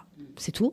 Donc, je fais un parallèle. Voilà, elle vaudrait ça. Tu payes rien sur moi parce que je suis en indépendant. Je pense que c'est même pas que le sales. Demain, quelqu'un arriverait et travaillerait sur la structuration d'une boîte ou travaillerait sur même les RH. Si, parce qu'il y a une nana avec qui je discutais et qui, elle, travaille sur toute la partie RH, accompagner des startups et des scale-up sur la partie RH. Attends, il y a des boîtes où c'est clair parce qu'ils savent c'est quoi leur culture de boîte, ils savent quel genre de profil ils veulent, ils budgétisent vachement à l'avance les profils qu'ils doivent avoir d'une année à une autre. Il y en a, je pense, au mois de décembre, ils savent pas qu'ils vont recruter l'année prochaine, tu vois. Donc, c'est pas le même taf que tu vas faire quand tu t'occupes de la partie R. Donc, voilà. Donc, je pense qu'il faut tâtonner énormément sur quand tu commences en tant qu'indépendant. Je pense qu'il faut tâtonner, il faut tester, il faut accepter que c'est même pas encore arrivé, j'ai eu de la chance, mais je me suis dit, je connais mon caractère, est-ce que je vais accepter, tu vois, le fait de me sentir un peu... Parce que c'est toi qui as donné le prix, donc t'es pas vraiment arnaqué, tu vois. C'est toi... Personne t'a arnaqué, t'as donné un prix. Moi, je sais que ça m'est arrivé où je me suis dit, purée, ça va aller au moins 3 fois ce que j'ai facturé. Par contre, j'ai tout donné et j'ai dit, Audrey, c'est ta responsabilité, c'est bien fait pour toi. C'est ta responsabilité. Après, je pense que t'as aussi un truc, parce que tu parlais tout à l'heure de vendre. Moi, ce que je trouve aussi quand même assez magique dans ce modèle, c'est-à-dire qu'on a parlé du personal branding. Je sais pas si tu perds finalement autant que ça, parce que quelqu'un à qui tu as fait du super bon job, c'est 4-5 leads hyper qualifiés parce qu'en fait, ils connaissent les problématiques sur lesquelles tu les as aidés, donc ils savent que tu vas pouvoir faire le job. Tu as une recommandation plus, et tu vas signer, et tu vas juste choisir en fait lequel va le plus t'éclater. De la même manière que dans une boîte, tu vas investir dans ta génération de leads, peut-être ce côté que tu as perdu là un petit peu, bah, c'est ton investissement. Alors, ça peut être un peu alambiqué de te dire ça, mais bon, si par exemple quelqu'un, ok, j'aurais dû lui facturer 2 000 € de plus, mais il me ramène 4 leads sur lesquels j'ai appris de l'expérience, donc le gars, je vais le facturer vraiment ce que je vaux. En réalité, moi, ça dépend aussi beaucoup du client. Et je me rappelle qu'en l'occurrence, ce client-là, tu vois, il est cool. T'as envie. Je pense que si ça avait été un client bourbier, pointilleux, etc., t'as envie d'envoyer le truc ouais, en fait, finalement, ça me prend trop de temps et en fait, il faut qu'on revoie, on rediscute. Mais ouais, mais en fait, je pense que tu tâtonnes. Après, moi, je te dis, mon principal enjeu, c'est de me dire, en fait, aujourd'hui, j'ai compris, et ça fait pas très longtemps hein, que je commence, ça fait 3 mois, enfin, en termes de mission, clairement, ça fait 3-4 mois. Et en vrai, je suis en mode, j'ai déjà acté le fait qu'il faut que j'aille à la next step, tu vois. Et très vite. C'est-à-dire, je vais pas attendre 1 an pour aller sur la next step. Parce que, en fait, je peux pas avoir un modèle économique qui est basé sur juste le fait que je sois en bonne santé, c'est flippant, tu vois. C'est pour ça que j'aime le SaaS, c'est la tech, parce que créer un produit et évidemment, tu dois vendre, mais t'as des gens qui peuvent le vendre, et puis t'as un MRR, et puis voilà. C'est quand même dangereux, tu vois. Genre, et c'est pour ça que je pense que freelance, ça peut être qu'une pause. Même si je sais qu'il y a des gens qui font freelance pendant des années, mais pour moi, je le vois comme une pause ou comme une manière de pouvoir étudier un marché. Mais là, il faut être sur la next step. Et donc, j'ai pas testé trop la formation en ligne. C'est un modèle qui peut être intéressant, puisqu'en fait, il y a plein de gens qui gagnent bien leur vie là-dessus. J'ai même des personnes qui m'ont dit que clairement, ça correspond à 60% de leur activité. Et donc, ils ont 30% sur des missions et puis 20% sur peut-être un petit side qu'ils ont créé, etc. Tu vois, ça, c'est un beau modèle. Après, je pense que la formation en ligne aujourd'hui, en 2022, il va falloir être créatif parce que tu peux plus faire ce qui a été fait jusqu'à aujourd'hui. Je pense que les gens payent plus pour ça. Et tu vois, par exemple, sur le sales, j'ai réfléchi à ça. Et je me suis dit, en fait, est-ce que je peux faire de la formation en ligne sur le sales ? Ça dépend tellement de... En fait, tu viens me voir, tu sais pas vendre, ou tu as des problématiques de sales, je suis obligée de faire une mission chez toi, en fait. J'ai réfléchi à ça. Est-ce que je pouvais faire de la formation en ligne en sales ? Qu'est-ce que j'apporterais de plus que mon podcast ? Parce que mon podcast, je donne quand même des conseils et des trucs activables, donc qui apportent plus de valeur et du coup qui donnent plus envie. J'ai fait aussi également un sondage sur mes éditeurs et c'est marrant et je leur ai posé la question, en fait, en gros, est-ce que vous avez déjà fait des formations en ligne pour le sales ? La plupart ont répondu oui. Est-ce que vous avez été satisfait ? La plupart ont dit non. Et quand j'ai demandé, la raison, c'était la question de dire c'est de la théorie. Et en vrai, c'est de la théorie. Si tu fais de la formation en ligne et que je suis devant une chaîne YouTube, je vais te dire, voilà, en fait, pour vendre, il faut que tu fasses ça, voilà les objections. Ok, c'est mon contenu que je donne gratuitement sur mon podcast. Tu vas rien en faire. C'est important, tu vois. Donc, du coup, voilà. Donc, il faut que je trouve, en fait, c'est quoi la next step. Formation en ligne, j'y crois pas trop. Après, j'en sais rien, mais... Les gens, j'ai l'impression qu'ils sont un peu saturés, tu sais, après le Covid, parce que tout le monde faisait ça. Et j'ai l'impression que les gens, ils ont envie de retrouver un peu d'interaction. Ouais, mais du coup, c'est pour ça que tout le monde s'est un peu adapté et fait de la formation en ligne avec ce qu'ils appellent la formation hybride, tu vois. Avec genre, avec des... Où t'as des lives, ouais. Et je pense que ça marche bien. Mais voilà, en fait, je me suis dit, comme j'ai quand même une obsession, c'est de rendre mes clients satisfaits. Je pense que j'ai pas encore en tête un truc où je me dis, ouais, en fait, ça apporterait tellement de valeur que cette personne-là, il faut qu'elle me paye. Donc, moi, je vois sur mon métier le SaaS. Un outil qui permet de répondre à une problématique que j'aurais identifiée, j'espère, dans les prochains mois. J'en ai déjà pas mal, hein, de grosses problématiques qui sont pas réglées par des... Mais tu vois, tu parles de SaaS. Pour moi, le SaaS, c'est une équipe. C'est difficilement du solopreneuriat. Alors, quand je parle de SaaS, j'essaie de trouver... Ah ouais, si j'en ai un. Au moment du Covid, j'avais découvert un podcast, c'était 2 guys. Eux, leur kiff, c'était de parler tous les deux des super products qu'ils avaient vus popper. Et malheureusement, ils ont arrêté. Je trouvais l'émission intéressante, c'est que chacun venait avec le nouveau truc qu'ils ont vu, ils trouvaient ça cool et ils parlaient du projet, d'où c'était venu. Et il y a un projet dont un gars parlait, c'était un mec qui, pendant le Covid, était sur Facebook. Et comme la problématique, tu vois, c'est les gens avec l'école, etc., les parents galéraient. Le mec, en fait, au départ, il a fait des vidéos comme ça. Vas-y, je vais faire des cahiers de vacances en ligne. Je vais vous aider, en fait, à coacher vos enfants, en fait, et à vous donner la structure pour vous permettre de bien coacher vos enfants. Puis au départ, il faisait ça, tu sais, aujourd'hui, Facebook, c'est assez fort pour les groupes. Donc, il faisait ça là-dessus. Et puis après, il a fait un business. Et ensuite, tout seul. Et il a eu des milliers de parents qui ont pris leur abonnement mensuel. Et quand tu parles à des milliers et milliers sur un abonnement mensuel, je sais plus le prix. Mais en fait, le gars, il générait peut-être 500 000, peut-être 1 million de chiffre d'affaires, tu vois. Est-ce que tu penses vraiment que pour créer... Ah non, je vais pas donner de nom. Mais pour créer un outil... Non, je vais pas donner de nom parce que... oui, toi, tu pars en mode, je vais faire un SaaS en mode bootstrap. Attends, je développe une fonctionnalité principale qui marche bien. Et c'est même pas qui marche bien, qui a un pain point pour les boîtes. Enfin, genre, est-ce que tu penses vraiment... que pour aujourd'hui, avec plein d'outils qu'il peut y avoir, un outil de séquence d'email, t'es vraiment obligé d'avoir aujourd'hui en 2022, hein, je te dis pas avant, juste un truc qui fait un truc spécifique, t'es obligé d'avoir une équipe. Je peux être moi, mon tech que j'aime beaucoup parce qu'il est super bon, mon graphiste, mon product manager qui est bon, enfin en tout cas qui va l'UX qui va travailler sur l'expérience. Évidemment, je vais pas faire ça moi toute seule dans ma chambre, dans ma cave, mais c'est moi qui va réunir les bonnes personnes qui avec Moi, peut-être qu'il y a des gens qui écouteraient qui me diraient elle est rêveuse, mais après, je suis une rêveuse. Puis d'ailleurs, en plus, c'était mon ancien boss, celui qui a monté Rocket School, qui m'avait aussi également parlé de ça. C'est voilà, il me dit, en fait, tu fais des missions et tu factures cher, et puis il y a une partie à un moment donné que tu investiras dans un product. Et évidemment, je pourrais payer un tech, je pourrais payer un mec UX, je pourrais payer une graphiste, je pourrais payer peut-être même des bêta-testeurs, et je pourrais construire le truc. Et ensuite, la boucle est bouclée, c'est-à-dire que j'ai un personal branding, donc c'est tout le travail que j'ai fait, je capitalise là-dessus. Au fait, vous savez, je faisais ça. Et ça a débouché sur le fait que tu grossis ton audience, j'ai créé un produit. Si t'as fait bien le job, ta cible, c'est la cible qui sera le mieux à même d'acheter le truc. Et si t'as bien ciblé, le pain point que t'as identifié, c'est leur pain point. Ils vont dire, waouh, c'est incroyable, tu vois. Genre, non seulement elle m'a donné des trucs activables, mais en plus, elle a trouvé. C'est le goal. Mais par contre, ça demande, sur le sujet qu'on avait, c'est de bien facturer tes clients parce que, en fait, tu penses pas juste facturation pour aller te mettre doré au soleil, etc. Tu penses en disant, OK, je pense que j'ai une boîte là. Donc, en fait, là, je fais des missions et ces missions vont me permettre de faire ça. C'est un truc que j'ai envie de tester. Franchement, je risque rien. Si dans un an, je me dis, j'ai pas d'idée de ça, etc., je vais aller remettre mon CV à jour et aller voir des scale-up et dire, hey, vous cherchez une head of sales? Que je cherche, c'est de kiffer. Donc si en fait, je vais mettre beaucoup d'énergie dans un truc où ça va pas déboucher, de la même manière où il y a, en 2014, quand j'ai rejoint C-Cube, j'avais 30 ans, j'avais un taf dans une grande école d'informatique qui était Epitech, j'avais un salaire tranquille, mais je savais que j'allais devoir chaque année négocier mes 3% mes 5% de salaire.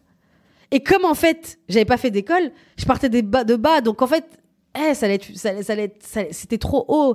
Et en même temps, c'était pas la faute de la boîte, c'est juste j'étais partie tellement bas que mon salaire à la fin, il était pas fou quoi par rapport à ce que moi à ma valeur que je percevais de moi-même. Donc du coup, je me suis dit en fait, je suis obligée de faire un vrai move. Je suis obligée de faire un vrai... Donc, je me suis dit, il faut que je parte. Je voyais ce mouvement de start-up à l'époque, et pas autant, on parlait pas autant de start-up. On commençait à en parler, mais c'était pas autant. Ça restait encore des gens qui faisaient des trucs un peu comme les solopreneurs aujourd'hui, tu vois. Donc, je me suis dit, il y a un gars qui me dit, tu pourrais aller en start-up. Je fais, ouais, qu'est-ce que je pourrais faire? Ouais, je pense un truc qui s'appelle business developer. J'ai tapé ce truc-là sur Indeed. J'ai vu qu'il y avait un gars que j'avais vu qui cherchait un business developer pour son projet. Je l'ai appelé. Ça se fait comme ça? Ça s'est fait comme ça. Je l'ai appelé. Il m'a dit, je cherche un business developer pour les forums virtuels, etc. J'ai envie de faire ce truc-là. Je veux le développer. J'ai dit OK. Il a dit OK. Mais j'ai accepté de gagner moins. Et j'avais 30 ans. Donc tout le monde était en mode genre, mais c'est ça quand on part. Parce qu'en plus, je suis pas partie pour créer une boîte. Je suis partie dans une autre boîte. Et c'est ça, quand on part pas pour un salaire moindre. En l'occurrence, ça peut ne pas être du salaire. Ça peut ne pas être du salaire. Mais voilà. Mais du coup, moi, je me suis dit, en fait, ça passe ou ça casse. Ça, c'est ce qui va me permettre d'avoir le salaire que je ne pourrais jamais avoir si je reste dans une boîte classique avec mon CV. Il fallait que j'aille dans une industrie disruptive qui voit les choses autrement, qui valorise un peu plus la compétence et le fait d'être doueur que le fait d'avoir un label. Donc, j'y suis allée. Et ça a payé. Et le salaire que j'ai eu, à la fin, c'était un salaire qui était équivalent à un mec qui a fait une prépa ou HEC, etc.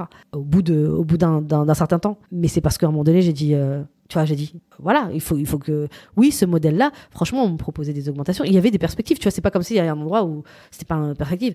C'est pareil là maintenant. Le fait d'être solopreneur, c'est une perspective, en plus avec des trucs un peu cool, de dire, je peux avoir la liberté, je peux travailler seule. Et puis, il y a vraiment pour moi, il y a un truc, je sais pas si c'est ton cas, mais je me dis, si j'arrive à générer du chiffre d'affaires comme ça tout seul, il y a une espèce de performance. Ça va avec mon truc de sales, tu vois. Il y a une perf de dire, alors moi, je l'afficherai pas, ce sera pour mes potes. Tu vas pas donner ton chiffre d'affaires sur LinkedIn? C'est mes potes qui, j'ai pas envie de me faire braquer. Moi, je sais pas. Chacun sa vie et son background et son environnement. Mais du coup, voilà. Je dirais pas, tu vois. Tu pourras peut-être penser que je suis toujours broke. Mais voilà. Mais il y aura quand même quelque chose où je dirais à mes amis, j'ai réussi à faire ça toute seule. Enfin, tu vois, le mec qui fait 3-4 millions tout seul. Le gars, il doit peut-être se dire chez lui, mais si j'avais une équipe. Le mec, il tape la boîte à 10 millions, tu vois. Par contre, je pense qu'il faut être lucide, je sais. Lucide sur le fait que ça représente peut-être 1% du marché. Je suis d'accord. Mais en tout cas, tu vois, de la même manière où, enfin, tu vois, C-Cube, c'était pas une licorne. Mais en tout cas, on a fait un truc très cool, très chouette. Mais j'ai décidé de faire ce move-là parce qu'il y avait des boîtes qui me faisaient kiffer et qui ont fait que ça a créé ça. Et c'est pareil pour mes associés. Tu vois, en fait, tu fais les trucs parce qu'il y a un truc qui brille. Tu dis, ouais, moi, je vais aller là. Ça va t'emmener quelque part. Concrètement, je veux pas dire, il y a 100% de chances que je fasse 3-4 millions, 5 millions dans 3 ans. Mais cet exemple-là m'a dit, en fait, je vais suivre sa voie. Et puis, il y a des gens qui commencent à théoriser ça, mais je trouve que c'est un autre modèle, le soloprenariat, par rapport à l'entrepreneur, etc. Et développer toutes ces skills qui sont la gestion du temps, le fait de over-optimiser, le fait d'être toujours à jour sur les outils parce que tu es obligé d'automatiser et que même si tu n'arrives pas à l'objectif, etc., enfin, tu as pris des skills qui, quand tu retournes, si tu retournes par exemple dans le monde un peu traditionnel, enfin, je pense que tu as pris... Je me demande à quel point, alors, je pense que solopreneur, retourner dans le monde traditionnel, c'est quelque chose de... Moi, j'ai vu Nana le faire. Ah ouais, ouais. Alors peut-être parce qu'elle a peut-être pas forcément réussi. Voilà. Si tu as réussi et que tu as eu un chiffre et que tu pouvais vivre, ouais. Après, en fait, moi, ce serait pas ça la problématique. Pour moi, c'est, je pense, est-ce que les gens du recrutement valoriseraient? Quand tu as été solopreneur, tu passes pas par un process de recrutement classique. Après, tu redeviens associé dans une boîte. Oui. Alors, soit tu deviens associé dans une boîte, ou soit, par exemple, moi, ce que j'ai vu, et c'était le cas d'une personne qui a intégré, en fait, mon ancienne boîte et qui était COO, c'est qu'elle a commencé en freelance chez nous, elle avait son activité, et ensuite, ça a bien matché, et on l'a recrutée, quoi, tu vois. Et elle, ça lui a permis de voir, de jauger, de voir les personnalités, de se dire, OK, est-ce que je vais prendre le risque? Parce que tu fermes ta boîte, c'est quand même un risque. Donc, tu vois, elle a pris 6 mois, elle s'est dit, OK, j'ai envie d'y aller. Ils valent le coup, en fait, que j'y aille.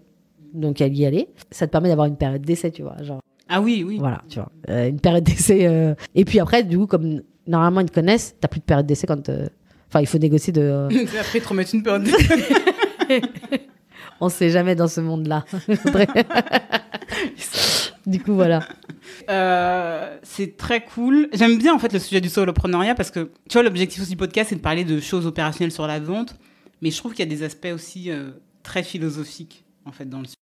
Ouais, c'est vrai. En fait, parce qu'il y a toute cette dimension, ce truc de liberté, de travailler avec les gens que tu choisis. Ça, non, franchement, ça, c'est magnifique, ça, par contre. Parce que même quand tu as une boîte, il y a un moment donné, quand tu veux croître, tu es obligé de recruter des gens qui sont différents de toi et que tu n'as pas vraiment choisi. Enfin, tu les as choisis sur plein d'aspects, les compétences, des valeurs. Enfin, il y a la réalité du recrutement et des RH. Des moments, c'est pas ton premier choix, tu vois. Il y a des gens, tout de suite, d'ailleurs, on a tous nos gens, 7 personnes dans mon équipe. Moi, j'ai des sales avec qui je suis toujours... c'est le love, quoi. Genre, je les vois avancer, je suis trop contente. C'est devenu même, ça devient même des amis, tu vois, parce qu'en fait, ça fitait tellement qu'on oublie le fait que j'étais votre boss et aujourd'hui, voilà. Mais là, tu peux vraiment choisir. T'as aussi ce côté de te créer un peu une communauté. C'est-à-dire que moi, maintenant, là, j'ai un rendez-vous avec des gens que j'ai rencontrés dans la formation Nina, qui étaient aussi solopreneurs. Tous les mardis, on a une réunion où on check nos milestones. On est 4, on a notre quarter. Qu'est-ce qu'on va mettre en place? C'est quoi notre goal? Qu'est-ce qu'on va mettre en place pour ça? Et chaque semaine, on check. Et t'as des moments de démotivation. Donc, par exemple, tu vas dire, là, faut pas que tu lâches. Souviens-toi, t'as l'objectif. Je suis contente parce que c'est des gens que j'ai vraiment choisis. Il y a de la diversité. Et donc, du coup, ça veut dire que certaines problématiques qui sont liées parfois au syndrome de l'imposteur, l'autre, elle va le capter, elle va dire non, là, c'est une croyance limitante parce que ça. Je trouve ça cool. Alors que dans une boîte, la plupart des fois dans les boîtes, j'ai toujours été souvent en minorité, donc je pouvais pas partager ça, tu vois, avec... Donc voilà, en fait, ça, ouais, quand tu dis c'est un peu philosophique, c'est que la liberté, le fait de pouvoir voyager, le fait, tu vois, genre ce que je fais aujourd'hui, je peux le faire des US. Donc même, parce que c'est hyper dur d'avoir la green card. Si on m'écoute, je veux avoir la green card. Si vous l'écoutez, envoyez-lui la green card. Exactement.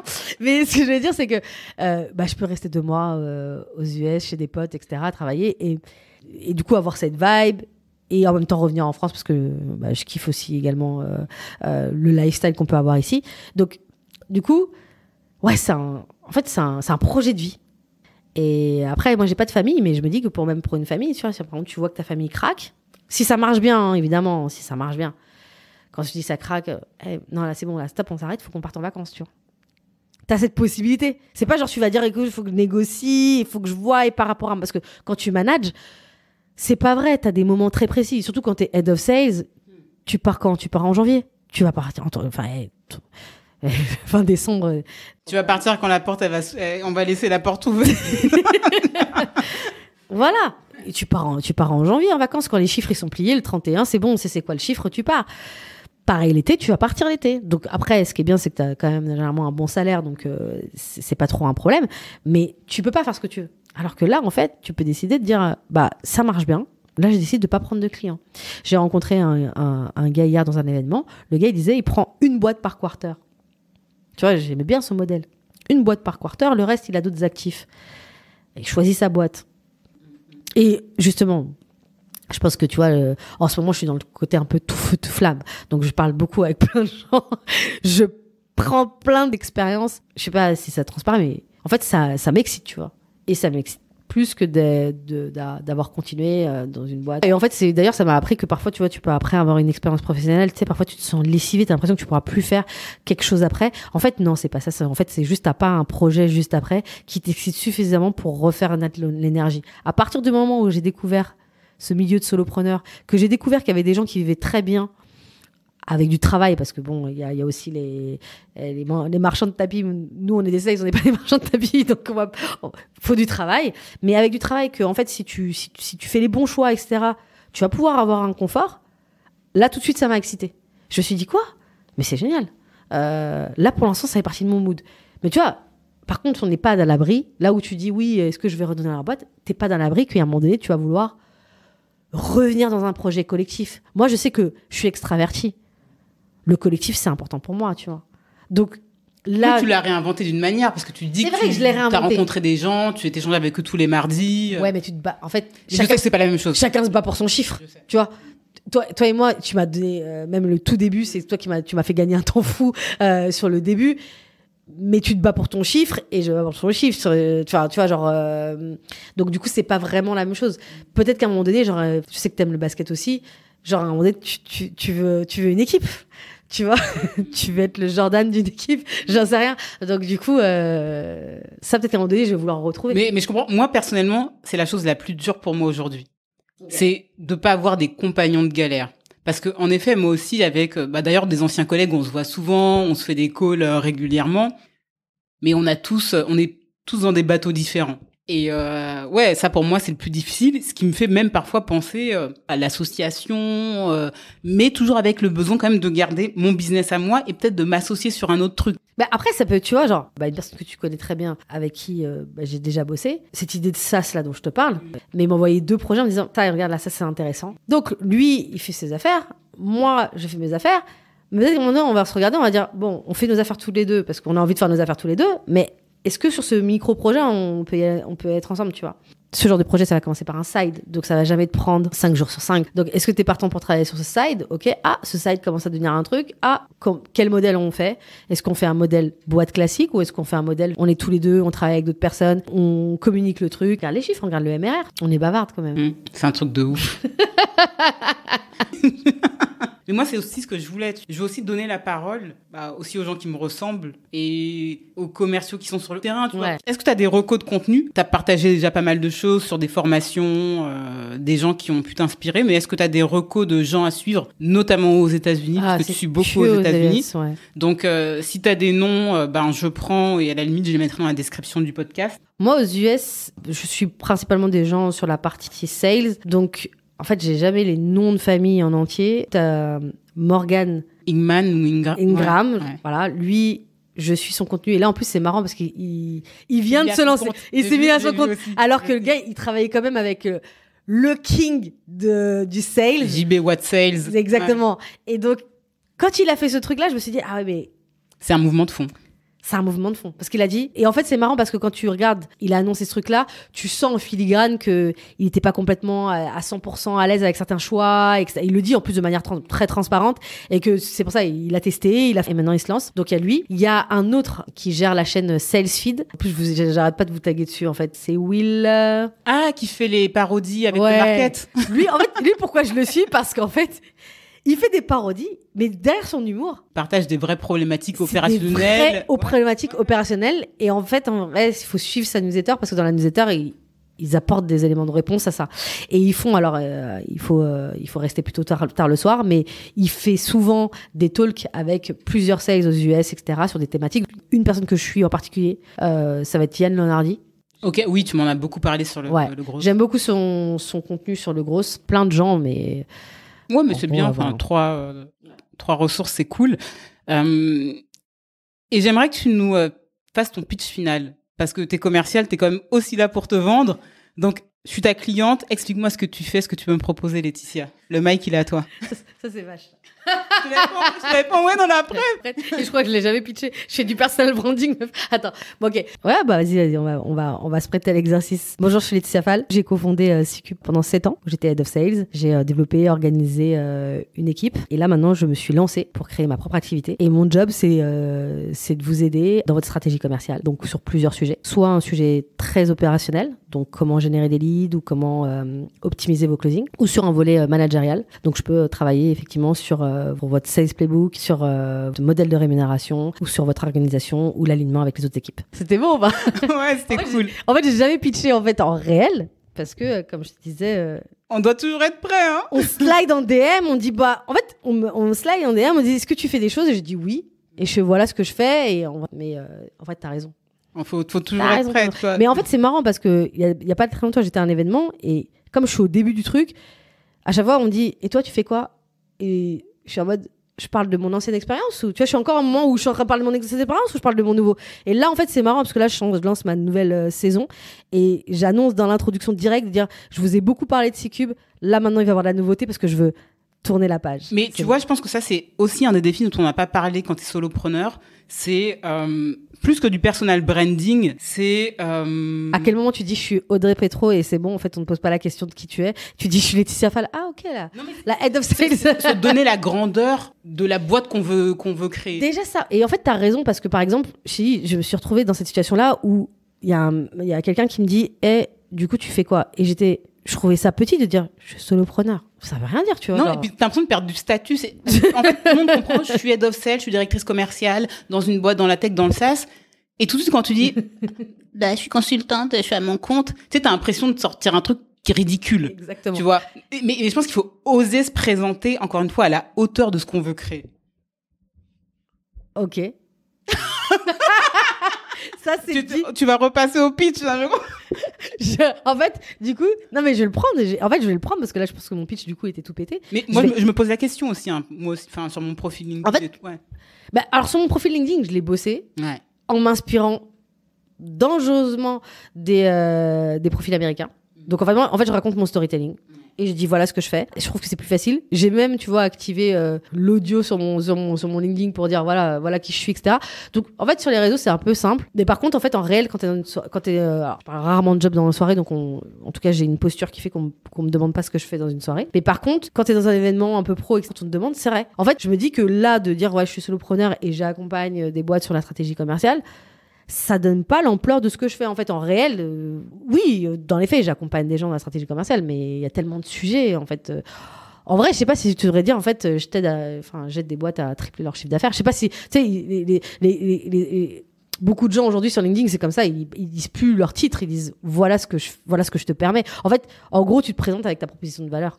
Tu vois, tu te présentes pas comme tu présentes pas juste voilà ce que je fais. Si tu prendrais avec un outil, c'est que tu présentes pas tes fonctionnalités, tu présentes les bénéfices que tu vas apporter à quelqu'un, tu vois. Ouais, mais tu vois, pour moi, ça pose le problème de la distanciation entre ta boîte et ta personne. Moi, c'est aussi pour ça que j'ai mis Mariga, parce que quand je dis bah moi c'est Audrey Petro. OK, tu vois. Quand tu dis bah moi j'ai fondé Mariga, et Mariga, ça fait ça. Personnellement, ça m'aide plus, tu vois, à me positionner.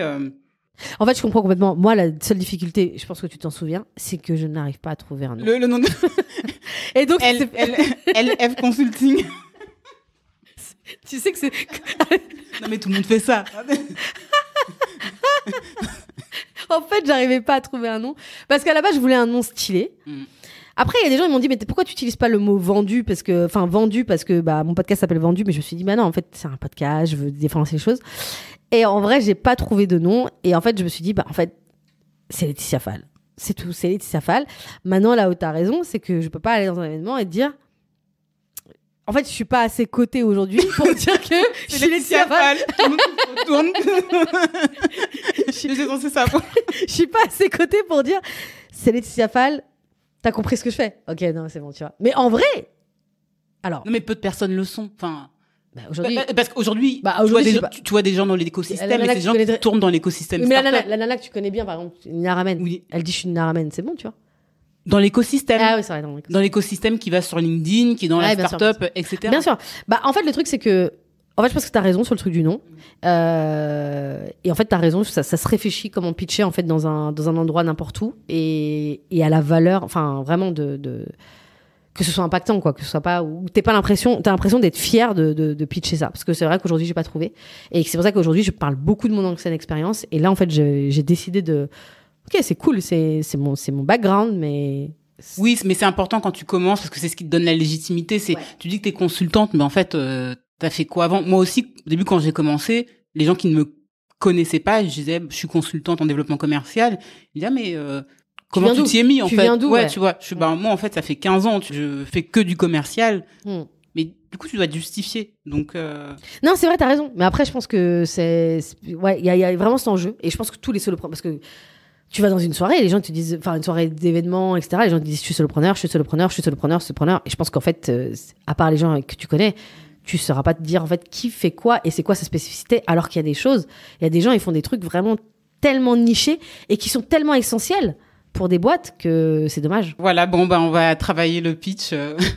On va travailler le pitch. Mais tu sais, la meilleure manière de bosser, c'est avec des gens qui n'y connaissent rien du tout, tu vois. Clairement. Je vais faire ça avec des potes qui trouvent que sales égale escroc.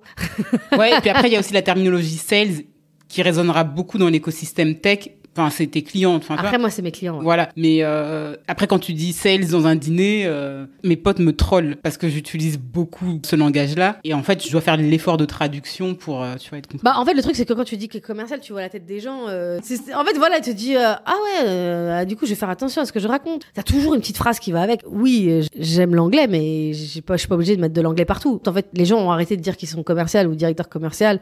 Ils ont commencé à utiliser des bizdev, des sales. Pourquoi? Parce qu'en fait, ça dépoussiérait le métier. En fait, c'est ça a dépoussiéré le métier. Et en fait, tout d'un coup, un truc qui finalement est toujours aussi dur paraît plus sexy et plus abordable et plus cool. Donc, en fait, les gens y vont. Mais en vrai, quand tu disais que t'étais commercial, les gens, ils font ah ouais. Tout de suite, les gens, ils ont l'impression qu'il faut qu'ils se méfient de toi. Tu dis, bon, je vais rien te vendre dans la soirée. Il va rien se passer. Et voilà. Tu vois, j'aime bien le mot sales. Enfin, aujourd'hui, de plus en plus, les gens l'impose. Écoute, Laetitia, c'était un plaisir de te recevoir. C'était très cool. J'adore le titre. C'est vrai? Ouais. Ah, trop bien. Je pense que ça serait intéressant de refaire un épisode dans un an. Yes. Oui, je pense. On va pas te lâcher. Comme le mardi. Par contre, je dirais pas mon chiffre d'affaires. C'est bon, on a compris. Par contre, si j'apprends que t'habites à Dubaï, on aura compris moi. Exactement. En tout cas, non, franchement, merci. C'était très cool. Et voilà, c'était super cool de partager tout ça. Donc, merci pour l'invitation. C'est un plaisir. Cool. Ciao. Ciao. Merci d'être arrivé jusqu'à la fin de cet épisode. J'espère qu'il vous a plu et que vous avez appris des choses. Si c'est le cas, vous pouvez lui donner 5 étoiles sur votre plateforme d'écoute et le partager à votre entourage. À très vite pour un prochain épisode.